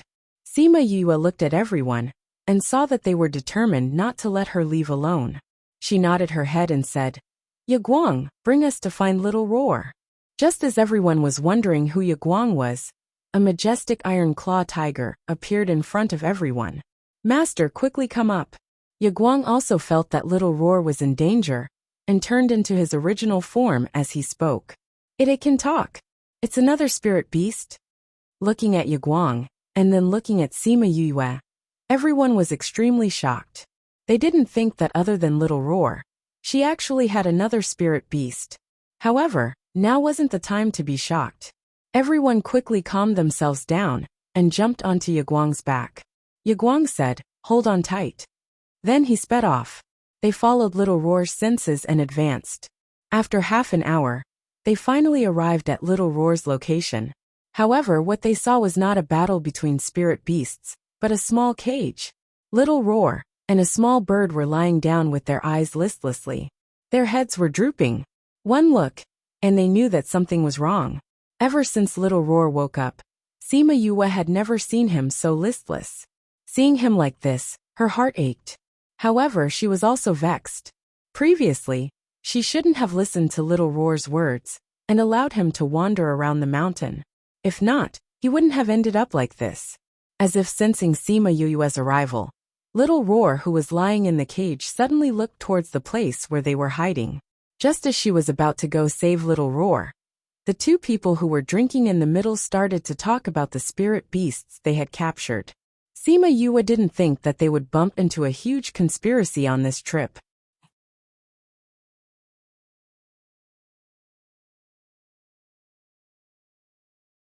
Chapter 80. Hey, how many spirit beasts did we catch this time? A burly bearded man walked out of the tent and asked the 2 people sitting in the middle of the camp. Leader, we've already caught nearly 20 spirit beasts. 2 of them are even holy beasts that can speak. The 2 men stood up and said, Oh, there are already close to 20 of them. The bearded man said happily. This time we can make a fortune, ha ha ha. Captain, your idea is really good. Those people are going to snatch the treasures, but we're going to stay here and hunt the spirit beasts. Those spirit beasts were all attracted by the treasures, and the ones that passed by were all drugged by the drugs we scattered, causing them to lose their ability to fight. If we sell these spirit beasts to those shops, we'll make a killing this time. The 2 of them excitedly asked their regiment commander for praise. The regiment commander glared at them and said, What do you mean by selling to those shops? Stupid. We're going to sell these to the Beast Tamer Guild. Ah, Beast Tamers Guild? You 2 idiots. I have already discussed this with Master Ge. We will sell the spirit beasts to them, and the Beast Tamer Master Guild will tame 5 spirit beasts for free. The full bearded man said. Really? Wow, 5 tamed spirit beasts. The two men shouted excitedly. You two keep your voices down. If others find out, I'll break your legs. The bearded man scolded. Hee, as long as there is a tamed spirit beast, they can form a contract. It is inevitable that they are excited. A middle-aged man in a green robe came out of the tent and said with a smile, Great Master Mu, why did you come out? The fully bearded man looked at the green-robed man and said, I came out to take a look at these spirit beasts that I just caught. Great Master Mu said, These two were just caught. A man brought over the cage containing Little White and the little bird. The fully bearded man looked at Little Roar and Little Bird and furrowed his eyebrows as he said, Why did we only catch 2 of these spirit beasts this time? Are they spirit beasts? Captain Hao, don't be angry. Although I've never seen these 2 spirit beasts before. Master Mu suddenly widened his eyes and looked at the little bird in surprise. This is a 4-winged roc? It really is the 4-winged roc. Master Mu came to the side of the cage and looked at the listless bird excitedly. He wanted to reach out and touch it, but he seemed to have some scruples. In the end, he danced around the cage. Great Master Mu, what kind of spirit beast is this 4-winged roc? Seeing Great Master Mu's appearance, Commander Hao and his group members all looked at him in confusion. Cough cough. Master Mu pretended to be calm and said, I've only seen this 4-winged roc in books. It's just an ordinary spirit beast. Ha! What kind of spirit beast is this rabbit-like thing? Why can't you recognize me? They obviously didn't believe Master Mu's words. He said that he had seen it in a book. How could it be an ordinary spirit beast? However, since he said so, they didn't say anything. However, Commander Hao secretly kept a secret. When the time came to sell this little bird, he would definitely sell it at a high price. Great Master Mu, I don't think it's a spirit beast. It's just a rabbit. One of the team members said. I also think it looks like a rabbit. Someone agreed. How could this possibly be a rabbit? Great Master Mu shook his head and said, To be able to travel with the 4-winged roc, it's definitely not an ordinary spirit beast. However, it's currently in a state of camouflage. When I see its true form, I might be able to recognize it. At this time, another 10 people walked over from the forest, laughing and chatting along the way. Commander, look. We've caught another saint beast. A young man carried a cage and walked over. Inside the cage was a first-level saint beast black panther. Commander, the medicine you gave us is really good. This fellow was still very fierce just now. I didn't think that once it smelled the medicine, it would transform into this state, allowing us to capture it. Haha, Great Master Mu, looks like our harvest this time is not bad. Commander Hao said with a big laugh. Seeing that they had caught another saint beast, Great Master Mu's face also smiled like a chrysanthemum, repeatedly saying, Not bad, not bad. Commander, we met this brat on the way here. Those people pushed a person over from behind. Sima Yue and the rest took a look and saw that the person who was tied up was someone familiar. Qing Wuya, what is he doing here? Fatty Chu said. How you Kai? You actually disregarded the agreement between humans and used medicine to kill spirit beasts in large quantities. Qing Wuya glared at Hao Yukai and said angrily, Oh, isn't this the young commander of the Green Mountain Mercenary Group? Aren't you taking on those small missions in Yen City? What are you doing here in the inner regions? Hao Yukai obviously knew Qing Wuya, and from his tone of voice, the relationship between the 2 mercenary groups was not friendly. Damn it, they actually dared to treat spirit beasts like this. When Wei Ziqi heard Qing Wuya's words, he was so angry that he wanted to rush out immediately. However, he was pulled back by Sima Yue. They have the advantage in numbers now, and we can't call out our contracted beasts. Just based on the few of us, how can we fight them? Furthermore, those people are much stronger than us. But, Ziqi, don't panic. You will definitely think of a way to deal with it. Little Roar is still in their hands. Fatty Chu comforted. Ziqi, why are you so angry? Ouyang Fei looked at Wei Ziqi, his heart filled with suspicion. In the past, this guy seemed so gentle and calm, but now he was actually so angry. That's right, Ziqi, why are you so angry? Sima Yue also did not understand. As a beast tamer master, every spirit beast is our friend. using bewildering drugs to bewitch spirit beasts. This kind of person is the enemy of the entire beast tamer master world. Wei Ziqi said. Since young, he had been instilled with a thought by his family. Spirit beasts were friends, and only people who could resonate with spirit beasts would be able to tame higher-ranked spirit beasts. Furthermore, Wei Ziqi had interacted with spirit beasts since young, and was already used to treating spirit beasts as a part of his life. Now that he heard that they had used this method to capture close to 20 spirit beasts, he was extremely angry. Yu, what do we do now? Bei Gongtang rarely took the initiative to ask. This showed that she was already used to this group. Sima Yue looked at Little Roar in the cage and said, They have many people, and we are not their opponents now. The most important thing now is to find out what kind of drug they are using. Since it is a type of bewildering drug that is used in the air, the antidote should also be able to spread through the air. As long as we can get rid of the bewildering drug, based on the temperament of those spirit beasts, these people will not be able to gain any benefits. But we are so far away. We also don't know what kind of drug they are using, right? Fatty Chu said. There is. Wei Ziqi said. There is a type of grass called the bitter-smelling grass. This grass can make spirit beasts irritable and increase their blood circulation. It can be said to be the antidote to all bewildering drugs. As long as we can find the bitter-smelling grass, no matter what kind of bewildering drug they are using, it will be effective. But where do we go to find the bitter-smelling grass now? Ouyang Fei frowned.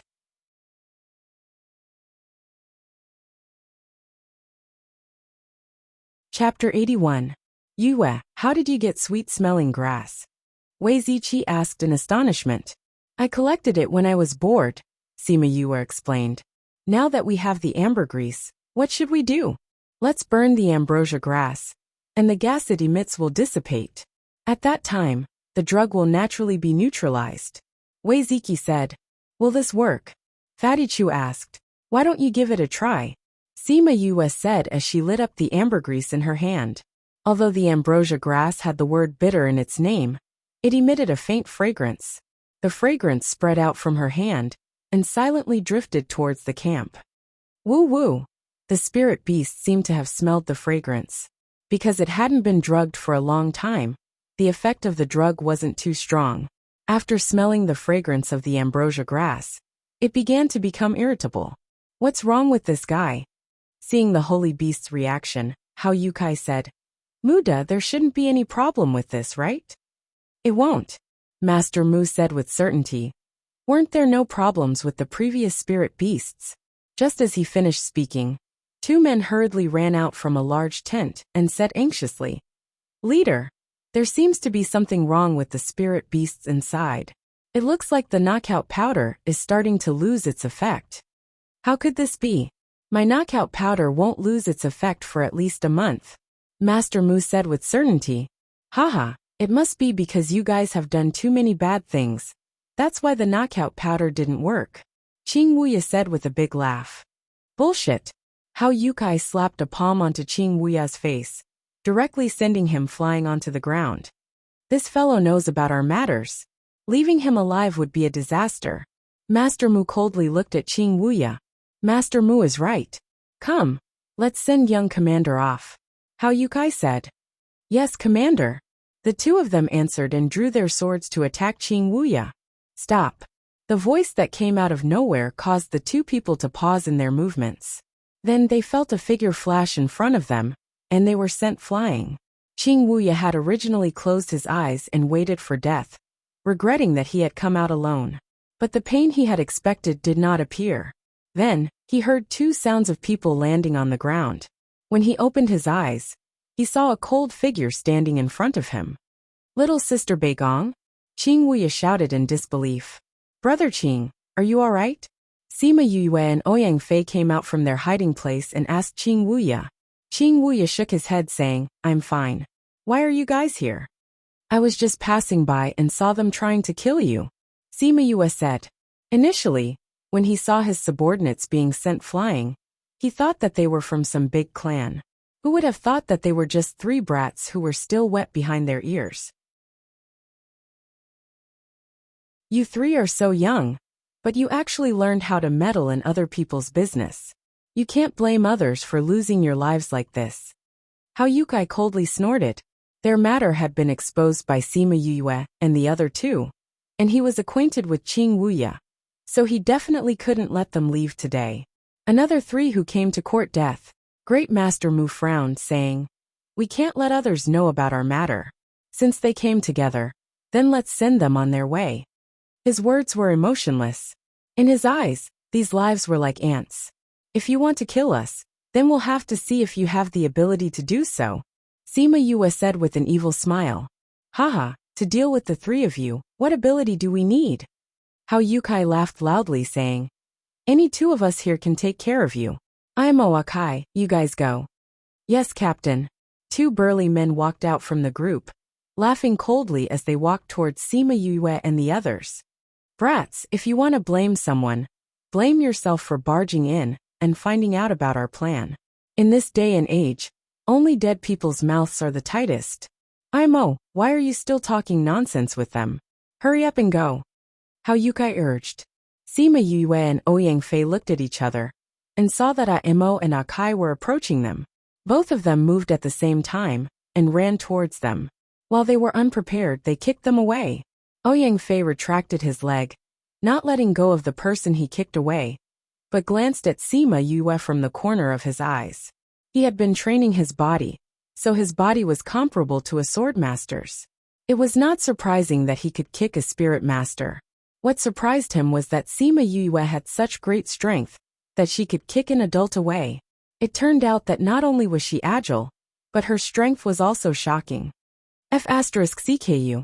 Imo and Akai felt that it was too embarrassing to be kicked away by the two kids in front of their teammates, especially when Great Master Mu was watching. However, they felt that it was because they were careless just now, which allowed the two to take advantage of the situation. Hence, the two of them got up from the ground and rushed towards Sima Yue and the others again. "Run!" Sima Yue shouted and started running in the campsite. Just as she finished speaking, she realized that Ouyang Fei had already run away. Damn it!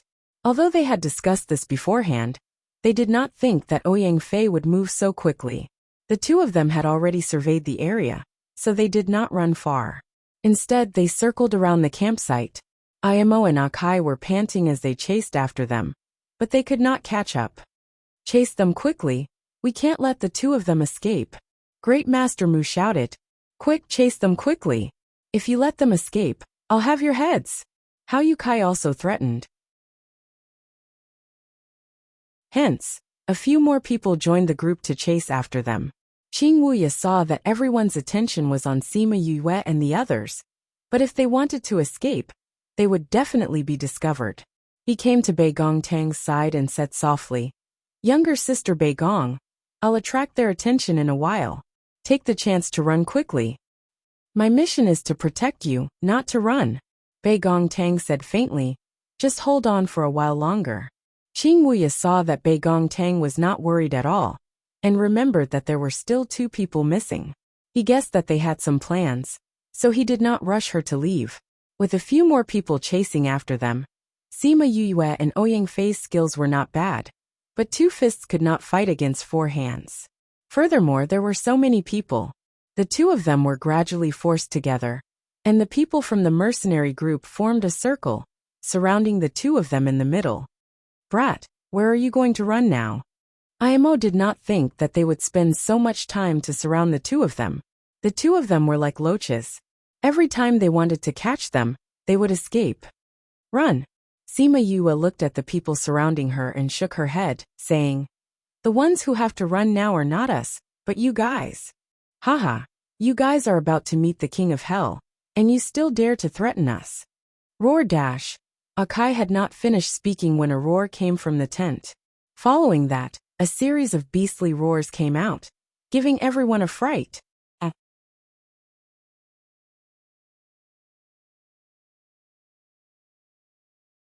Chapter 82. Chirp! The bird that was locked up with Little Roar also cried out. That cry was too sharp, causing people to cover their ears uncontrollably. "Master Mu, what's wrong with these spirit beasts?" How Yukai came to Master Mu's side and asked in a trembling voice. The mercenaries were all frightened by this situation. This is what happens when a spirit beast wakes up. After Master Mu finished speaking, he walked towards the tent where the spirit beast cages were kept. Before he opened the curtain, a group of mimicry spirit beasts ran out. Roar! The spirit beasts roared and returned to their true forms, filling up the entire campsite. Audacious human, you actually dare to use such a lowly knockout drug to deal with us. Hand over your life. The holy beast that had recovered its strength looked at the mercenaries and roared as it pounced towards them. It was unknown when Sima Yue had arrived at the side of Little Roar's cage. She opened the cage and Little Roar pounced towards her. Woo woo, Yu. I thought I would never see you again. Little Roar cried in Sima Yue's embrace, but not a single tear could be seen. Alright, stop pretending. Sima Yue grabbed Little Roar's neck and said, Didn't you say that you were going out to investigate the situation? How did you get caught here? Ugh, my friend is going crazy. I'm going to cheer him on. Little Roar's eyes darted left and right as he saw that the bird that was with him had returned to its original form. With a slight movement of its body, it broke free from Sima Yue's demonic claws and flew onto the bird's back. Depung, what do these people dare to catch? Let them have a taste of your power. Little Roar hooted on top of the four-winged rock. The mercenaries were all in a panic. These spirit beasts were brought back by them after they had knocked them out. Usually, they wouldn't be able to deal with a few spirit beasts, but now there were so many of them. Moreover, all the spirit beasts looked at them with hatred. They couldn't wait to tear them apart. Hao Yukai watched as the spirit beasts came out one by one and transformed into their true forms in front of them. Trembling, he tugged at Great Master Mu's clothes and said, Great Master Mu, didn't you say that the knockout drug would last for at least 1 or 2 months? Why are they all awake now? Master Mu was no longer as awe-inspiring as before. Looking at the 2 to 3 meter long spirit beast, he swallowed his saliva. Hearing Hao Yotsai's words, he said, You ask me, but who should I ask? Leader, it must be those guys. Imo recalled Sima Yue's words and pointed at her. Haha, you've guessed correctly. Wei Ziqi, and the rest came out from the tent with the bitter fragrant grass in his hands. Sweet-smelling grass.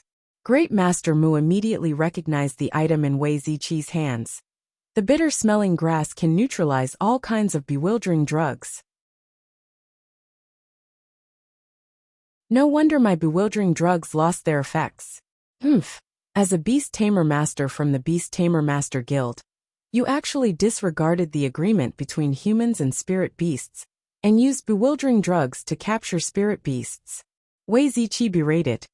Since you know that we are from the Beast Tamer Master Guild, you should also know that this is our Beast Tamer Master Guild's work.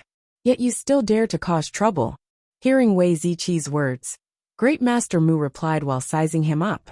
He secretly thought that the words he said did not sound like an ordinary person.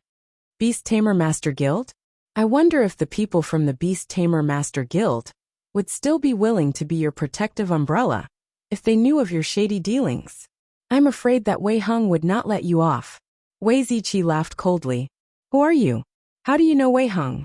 Great Master Mu heard Wei Heng's name and felt guilty. Who in the Beast Tamer Master Guild did not know of the vice president of the Beast Tamer Master Guild? However, he lived in seclusion and rarely appeared outside, so not many people knew of him. Now that he heard Wei Ziqi mention Wei Heng, he knew that his identity was definitely not ordinary. Wei Heng is my granduncle. I am from the Wei family, Wei Ziqi said proudly. Wei family? Great Master Mu's eyes widened. He had almost killed a member of the Wei family. Ziqi, why are you wasting words with him? Those spirit beasts have more or less recovered. If we don't retreat now, I'm afraid that we will be implicated. Fatty Chu reminded from the side. The spirit beasts that had just woken up from the knockout drug were extremely irritable. Thinking about how they had been secretly imprisoned by the humans, they burned with anger. Now that they could see the people who had harmed them, they could not control their thoughts. Roar dash, the spirit beasts roared at them, then charged towards the mercenary group. Wei Ziqi and the others had already retreated far away, quickly running to an ancient tree far away.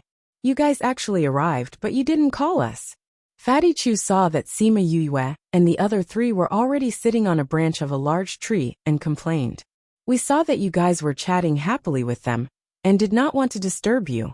Bei Gongtang said in a rare humorous tone. You guys did it on purpose. Fatty Chu sat on the branch and complained softly. Those spirit beasts have all become irritable. Why is Little Roar fine?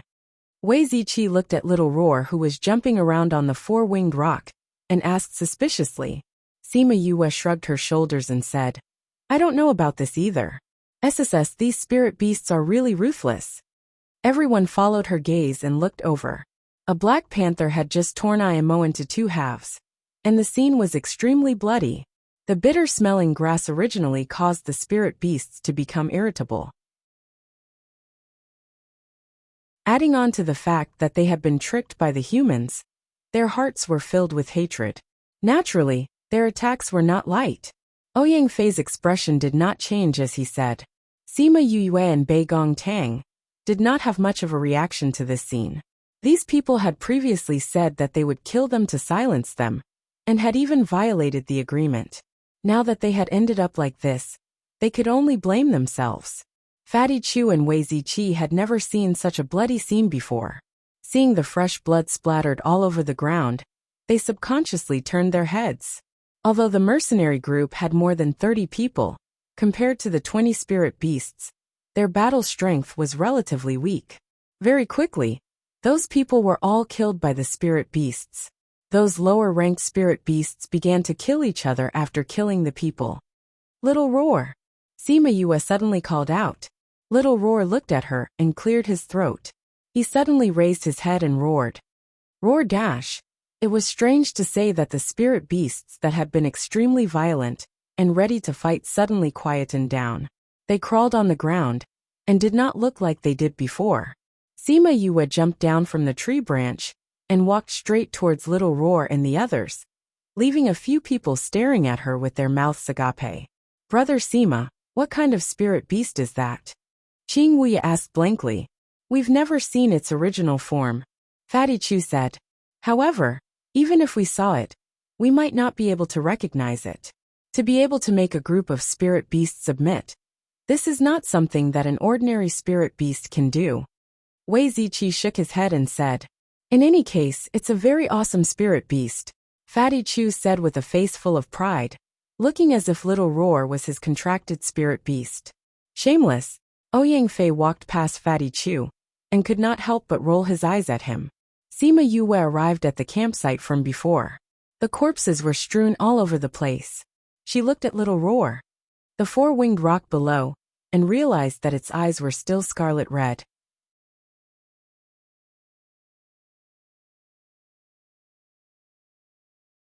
Chapter 83. Yeah. Little Roar proudly looked at Sima Yue.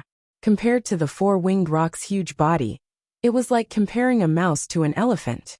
Sima Yue looked at Little Roar's proud eyes and said, let them all leave. Oh. Little Roar replied, then roared at the spirit beasts. The spirit beasts left one after another, leaving behind only the four-winged rock. It's not going back. Sima Yue glanced at the four-winged rock and asked. Little Roar came down from the four-winged rock's back and crawled on top of her head, saying, Depeng is my friend. He came with me, so of course he won't leave. Sima Yue thought of the time when it tricked Yaguang into forming a contract with her. Could it be that the four-winged rock was also tricked by it?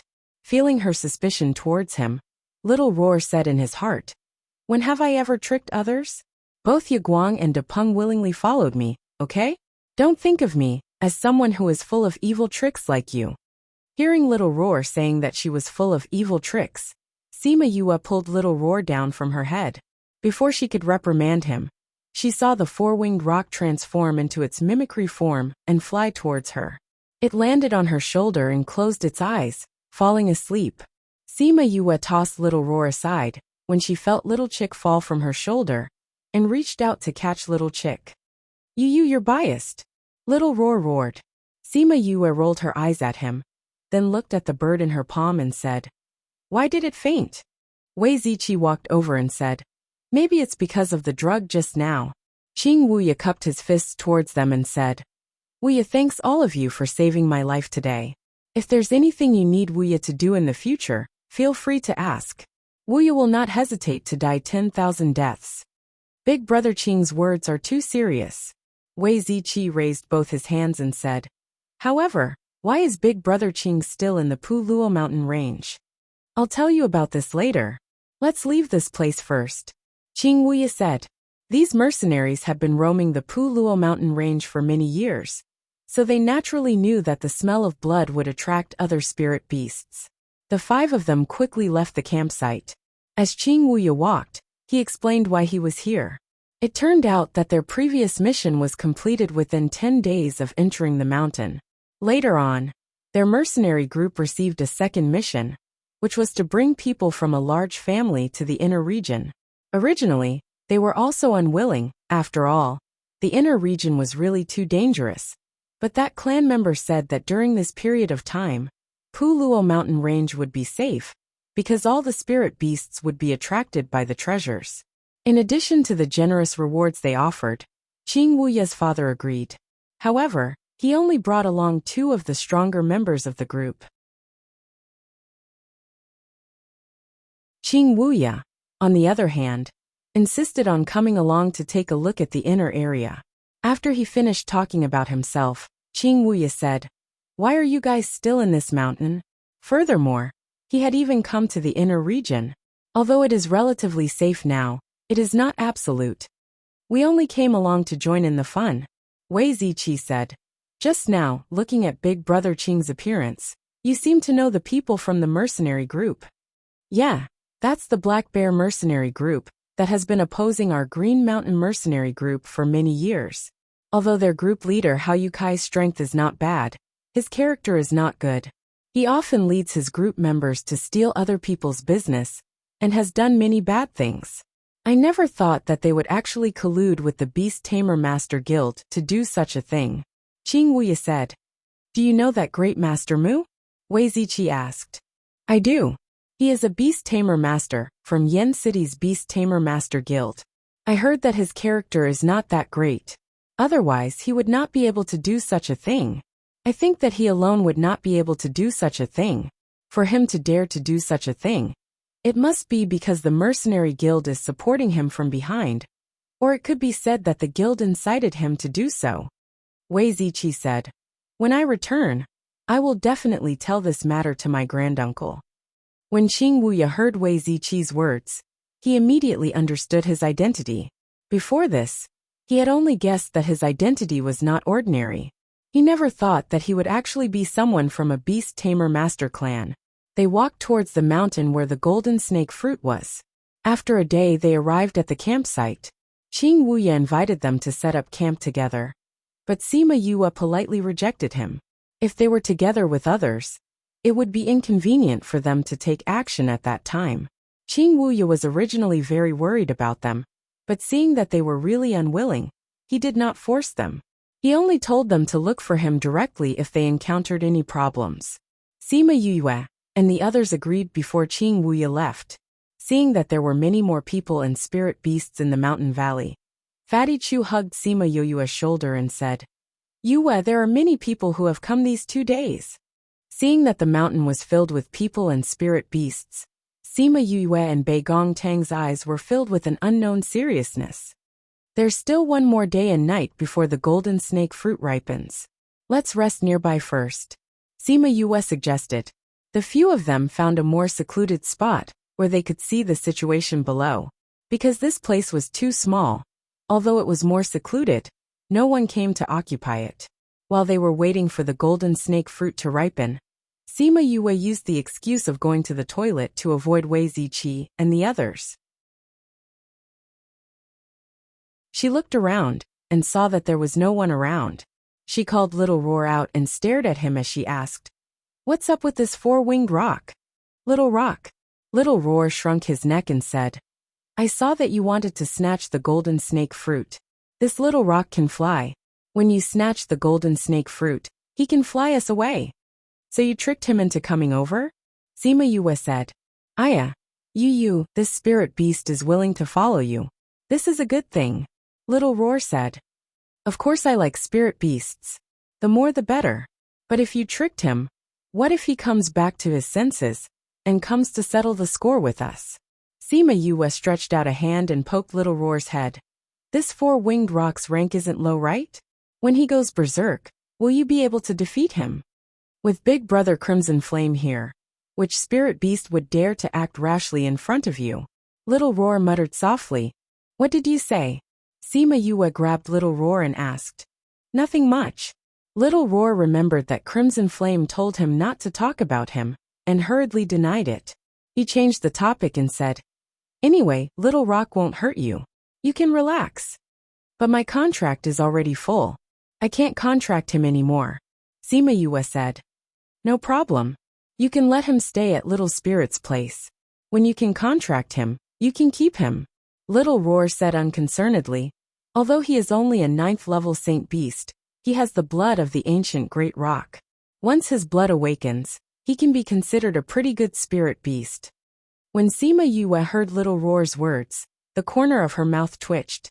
What did he mean by a 9th level Saint Beast? This was an existence that was just one step away from becoming a divine beast. It was equivalent to the existence of a spirit saint.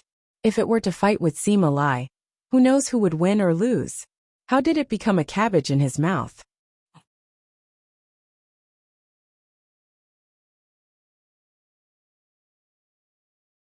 Chapter 84. You said that the four-winged rock has the bloodline of the ancient Great Rock. What kind of spiritual beast is the ancient Great Rock? Little Roar rolled its eyes at her, looking like a city dweller looking at a country bumpkin. What spirit beast? That's a divine beast, Little Roar said. In the ancient era, it was even more powerful than our divine Roar clan. Don't you humans have a saying? The Great Rock spreads its wings for 90,000 miles? Although this was a bit exaggerated, its speed was not something an ordinary bird-type mythological beast could compare with. Moreover, its fighting strength was also very strong. If Little Rock can awaken his bloodline, then you'll have a pretty good assistant. Sima Yue looked at the little bird in her other hand. It was hard to imagine that this little bird was a spiritual beast with the bloodline of an ancient divine beast. And let me tell you, although this little rock doesn't look like much, with my fiery eyes of truth, even if it doesn't awaken its bloodline, it will still be a four-winged rock king when it grows up. As far as I know, the four-winged rocks have not had a king for a long time. Little Roar said mysteriously. Hearing that the little bird that had been sleeping for a day and night actually had such an identity, Sima Yue was even more puzzled. How did Little Roar manage to trick such a spiritual beast? Why is it still sleeping? It's probably the effect of the previous hallucinogenic drug. Sima Yue recalled the blood-red eyes of the four-winged rock. Perhaps it had something to do with that. Then it will just sleep like this. When the golden snake fruit ripens, it won't be of much help. Sima Yue said helplessly. It's awake. Little Roar happily said. The four-winged rock was the helper it had specially found. If it continued to sleep like this, wouldn't it have found it for nothing? Therefore, when it sensed that the four-winged rock had awakened, it was extremely happy. The four-winged rock's tightly shut eyes slowly opened. When it saw someone, its hazy gaze instantly became sharp, and all the feathers on its body stood up. After recognizing that it was Sima Yue, his body relaxed. You're awake? Sima Yue asked. Thank you for saving us, the four-winged rock said as it flapped its wings. Just conveniently, Sima Yue said. How are you now? I'm fine, the four-winged rock said. Do you want to contract me now? Sima Yue did not expect the four-winged rock to be so direct. She shook her head and said, I can't form a contract with you now. My contract quota is already full, so I can't contract any more spirit beasts. Oh, the four-winged rock calmly nodded his head and said, Little Roar said that you have a place where you can cultivate. He said that if you can't form a contract, you can go inside and cultivate. Wait until you can form a contract with me. Sima Yue looked at the four-winged rock. Are you really willing to follow me? The four-winged rock nodded. Why? Sima Yue was confused. Little Roar's bloodline is even higher than mine. He said that following you would have a bright future. I believe his words. The four-winged rock said seriously. Sima Yu was shocked by his reply. It turned out that this guy wasn't following her because of her, but because of Little Roar. With a thought, Little Roar and the four-winged rock were thrown to Little Spirit. This kind of partner made her eyes hurt. Out of sight, out of mind. The scene in front of the four-winged rock changed, and he was shocked. Seeing that Little Roar was here, he relaxed. This is Yu's territory. You can find any place to cultivate, Little Roar said. Little Spirit appeared in the air and looked at the four-winged rock. This is my world and also Master's place. Since you've come in, you'll be Master's contracted beast. Although you haven't formed a contract yet. Little Roar.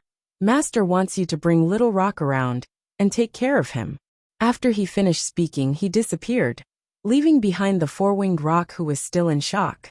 Little Roar flew over and said, "How was it? I didn't lie to you, right?" Little Rock nodded his head fiercely and said, "It's really too mysterious. There's actually a place like this. The spiritual energy here is much denser than outside. Alright, I'll bring you around now. There are some places that we can't go without permission. Otherwise, you won't be happy." After Little Roar finished speaking, he brought Little Rock to tour around the Spirit Pearl. Sima Yue slowly walked back to Wei Ziqi's side. Because the place was too small, they had no way to set up a tent. The four of them sat behind a large rock and chatted. You actually went for so long. Did you empty your stomach?" Fatty Chu teased with a smile. Sima Yue smiled and did not answer him. Everyone realized that the little bird in her embrace had disappeared and thought that it had woken up and left. Sima Yue walked over and sat beside them. This rock was really not bad. It was just big enough to hide the five of them. It was also behind the shrubbery and at the edge of the cliff. The five of them sat side by side. If the passers-by did not look carefully, they would not be able to see their figures. Furthermore, if they stuck their heads out, they would be able to see the scene below. There's still one more day before the golden snake fruit ripens. Right now there are even more spirit beasts below. Today I saw quite a few higher-ranked spirit beasts. Wei Ziqi said. I've never seen such a scene in my life. Right now, my heart is beating so fast. Fatty Chu patted his chest and said, If your heart doesn't beat, you're done for. Ouyang Fei said. Dash. They did not think that Ouyang Fei would say something like that. Everyone laughed. Someone's coming. Bei Gong Tang reminded. Everyone quietened down. With the tall shrubbery blocking them, the passers-by outside could not see them. Father, I suspect that younger brother has really been killed by the Sima family. Sima Yue heard the person speaking, and did not think that it would be someone she was familiar with. Nalan He and Nalan Lan walked in the forest, and did not notice the person behind the shrubbery. Lan Erqi, has only been missing for a period of time. How can you be so sure that he has been killed by the Sima family? Nalan He asked. Are you hiding something from me? Nalan Lan bit her lips, and a struggle flashed past her eyes. In the end, the worry in her heart took over and she said, Father, on the morning that younger brother went missing, he came to find me and said that the trash from the Sima family had returned home. She said that she wanted to go to the academy early in the morning. He brought some guards with him, and said that he wanted to settle the score with her, and quietly get rid of her. However, he did not expect that he would never return. He was not found alive, and his corpse was not found. Tell me, other than him being killed by the Sima family, what else could it be? Nonsense. Nalan He chided. You were just expelled from the academy. Why are you creating trouble again? Father, I didn't ask younger brother to go. I also advised him at that time, but he didn't listen to me. Nalan Lan said aggrievedly. Father, this isn't the most important thing now. Younger brother has already been missing for more than a month. Should we go to the Sima family and ask? If the Sima family really dares to kill my son, my Nalan family will be irreconcilable with them. Nalan He gritted his teeth and said, Wait until we settle the matter of the golden snake fruit.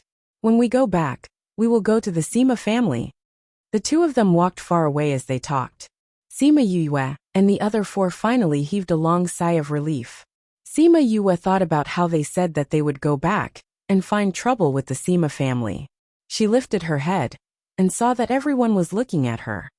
"Tell me, is it you?"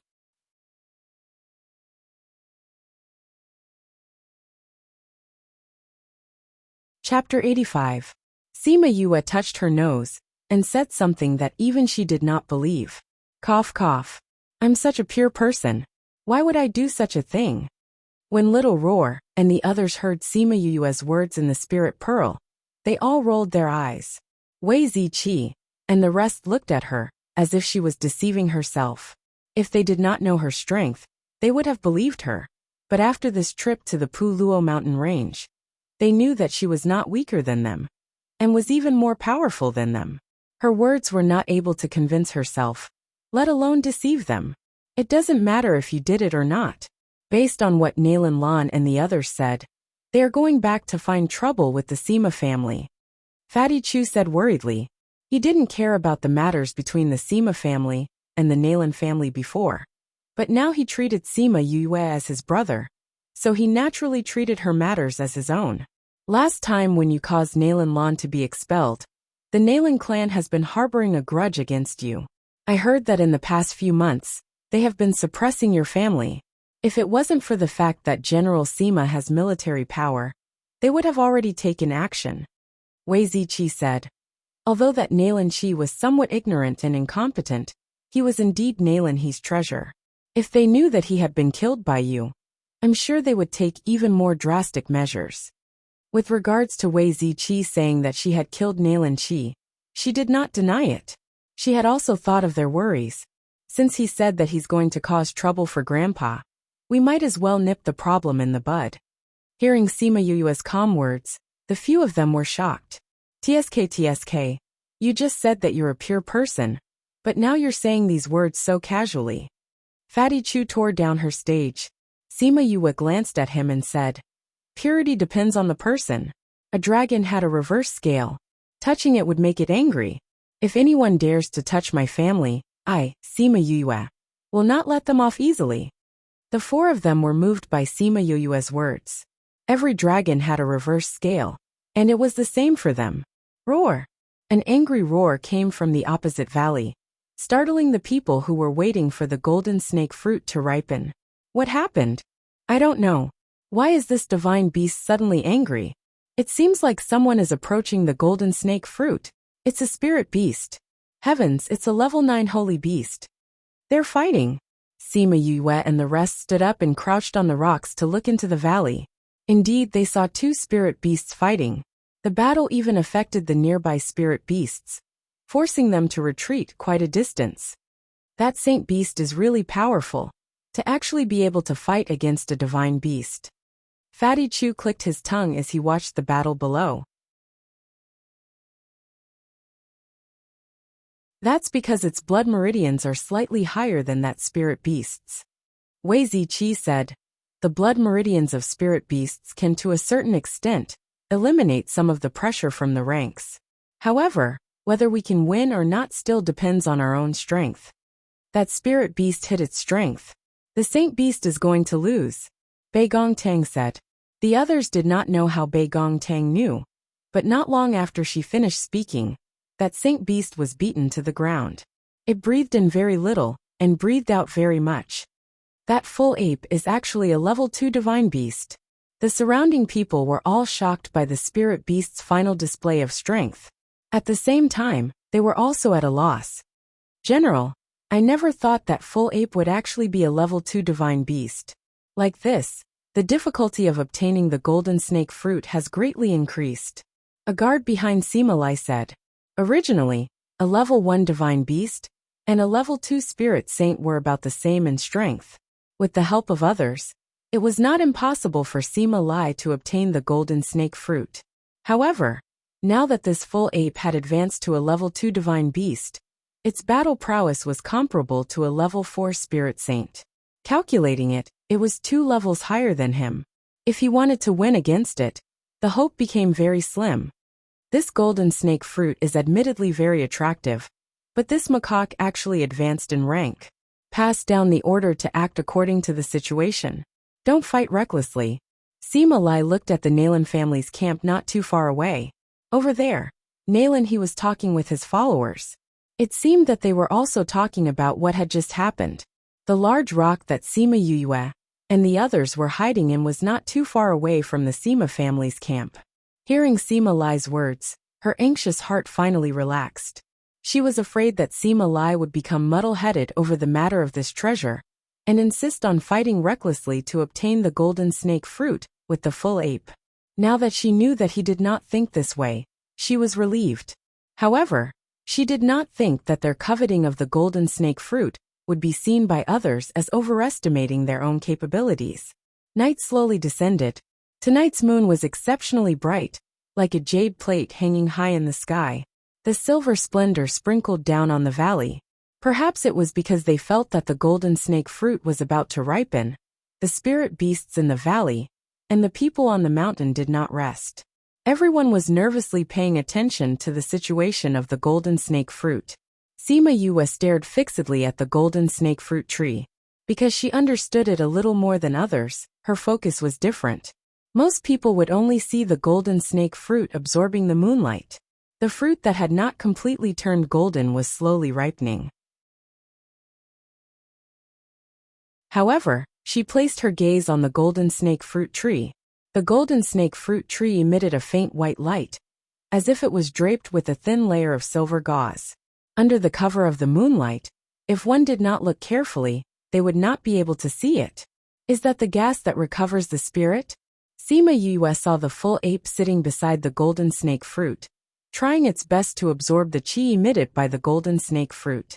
It seemed that the reason it was able to advance to a second-level divine beast was not unrelated to this gas. In the latter half of the night, when everyone was a little drowsy, Emosha suddenly said, "The golden snake fruit is about to ripen." Sima Yue kept looking at the golden snake fruit tree, and naturally noticed the changes to the golden snake fruit. Those 7 fruits had all turned golden. The fruit emitted a rich fragrance, causing the spirit beasts present to go crazy. Those spirit beasts all rushed towards the cliff, wanting to pick the fruit. However, they discovered that the fruit was wrapped in a white light, isolating everyone from touching it. "Just a little bit more," Emosha said. "The golden snake fruit has ripened. Everyone quickly go and pick it."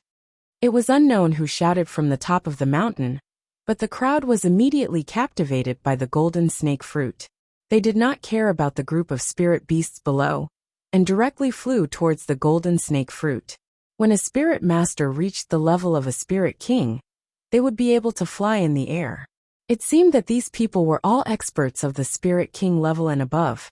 Those spirit masters directly flew towards the cliff, but they were sent flying by the wind created by the full ape's punch. Those people landed on the ground and were immediately surrounded by the spirit beasts. Sima Yue saw that Sima Lai was also flying towards the full ape. She took out a bottle of medicinal powder and placed it in Bei Gongtang's hands, saying, "I'll go and snatch the golden snake fruit. Help me scatter this thing on the Nailing clan members.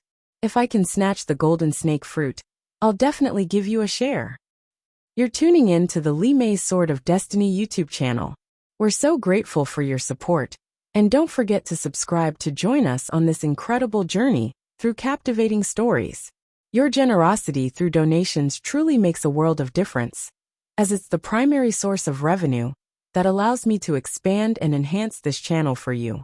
Thank you from the bottom of my heart for being a part of this adventure.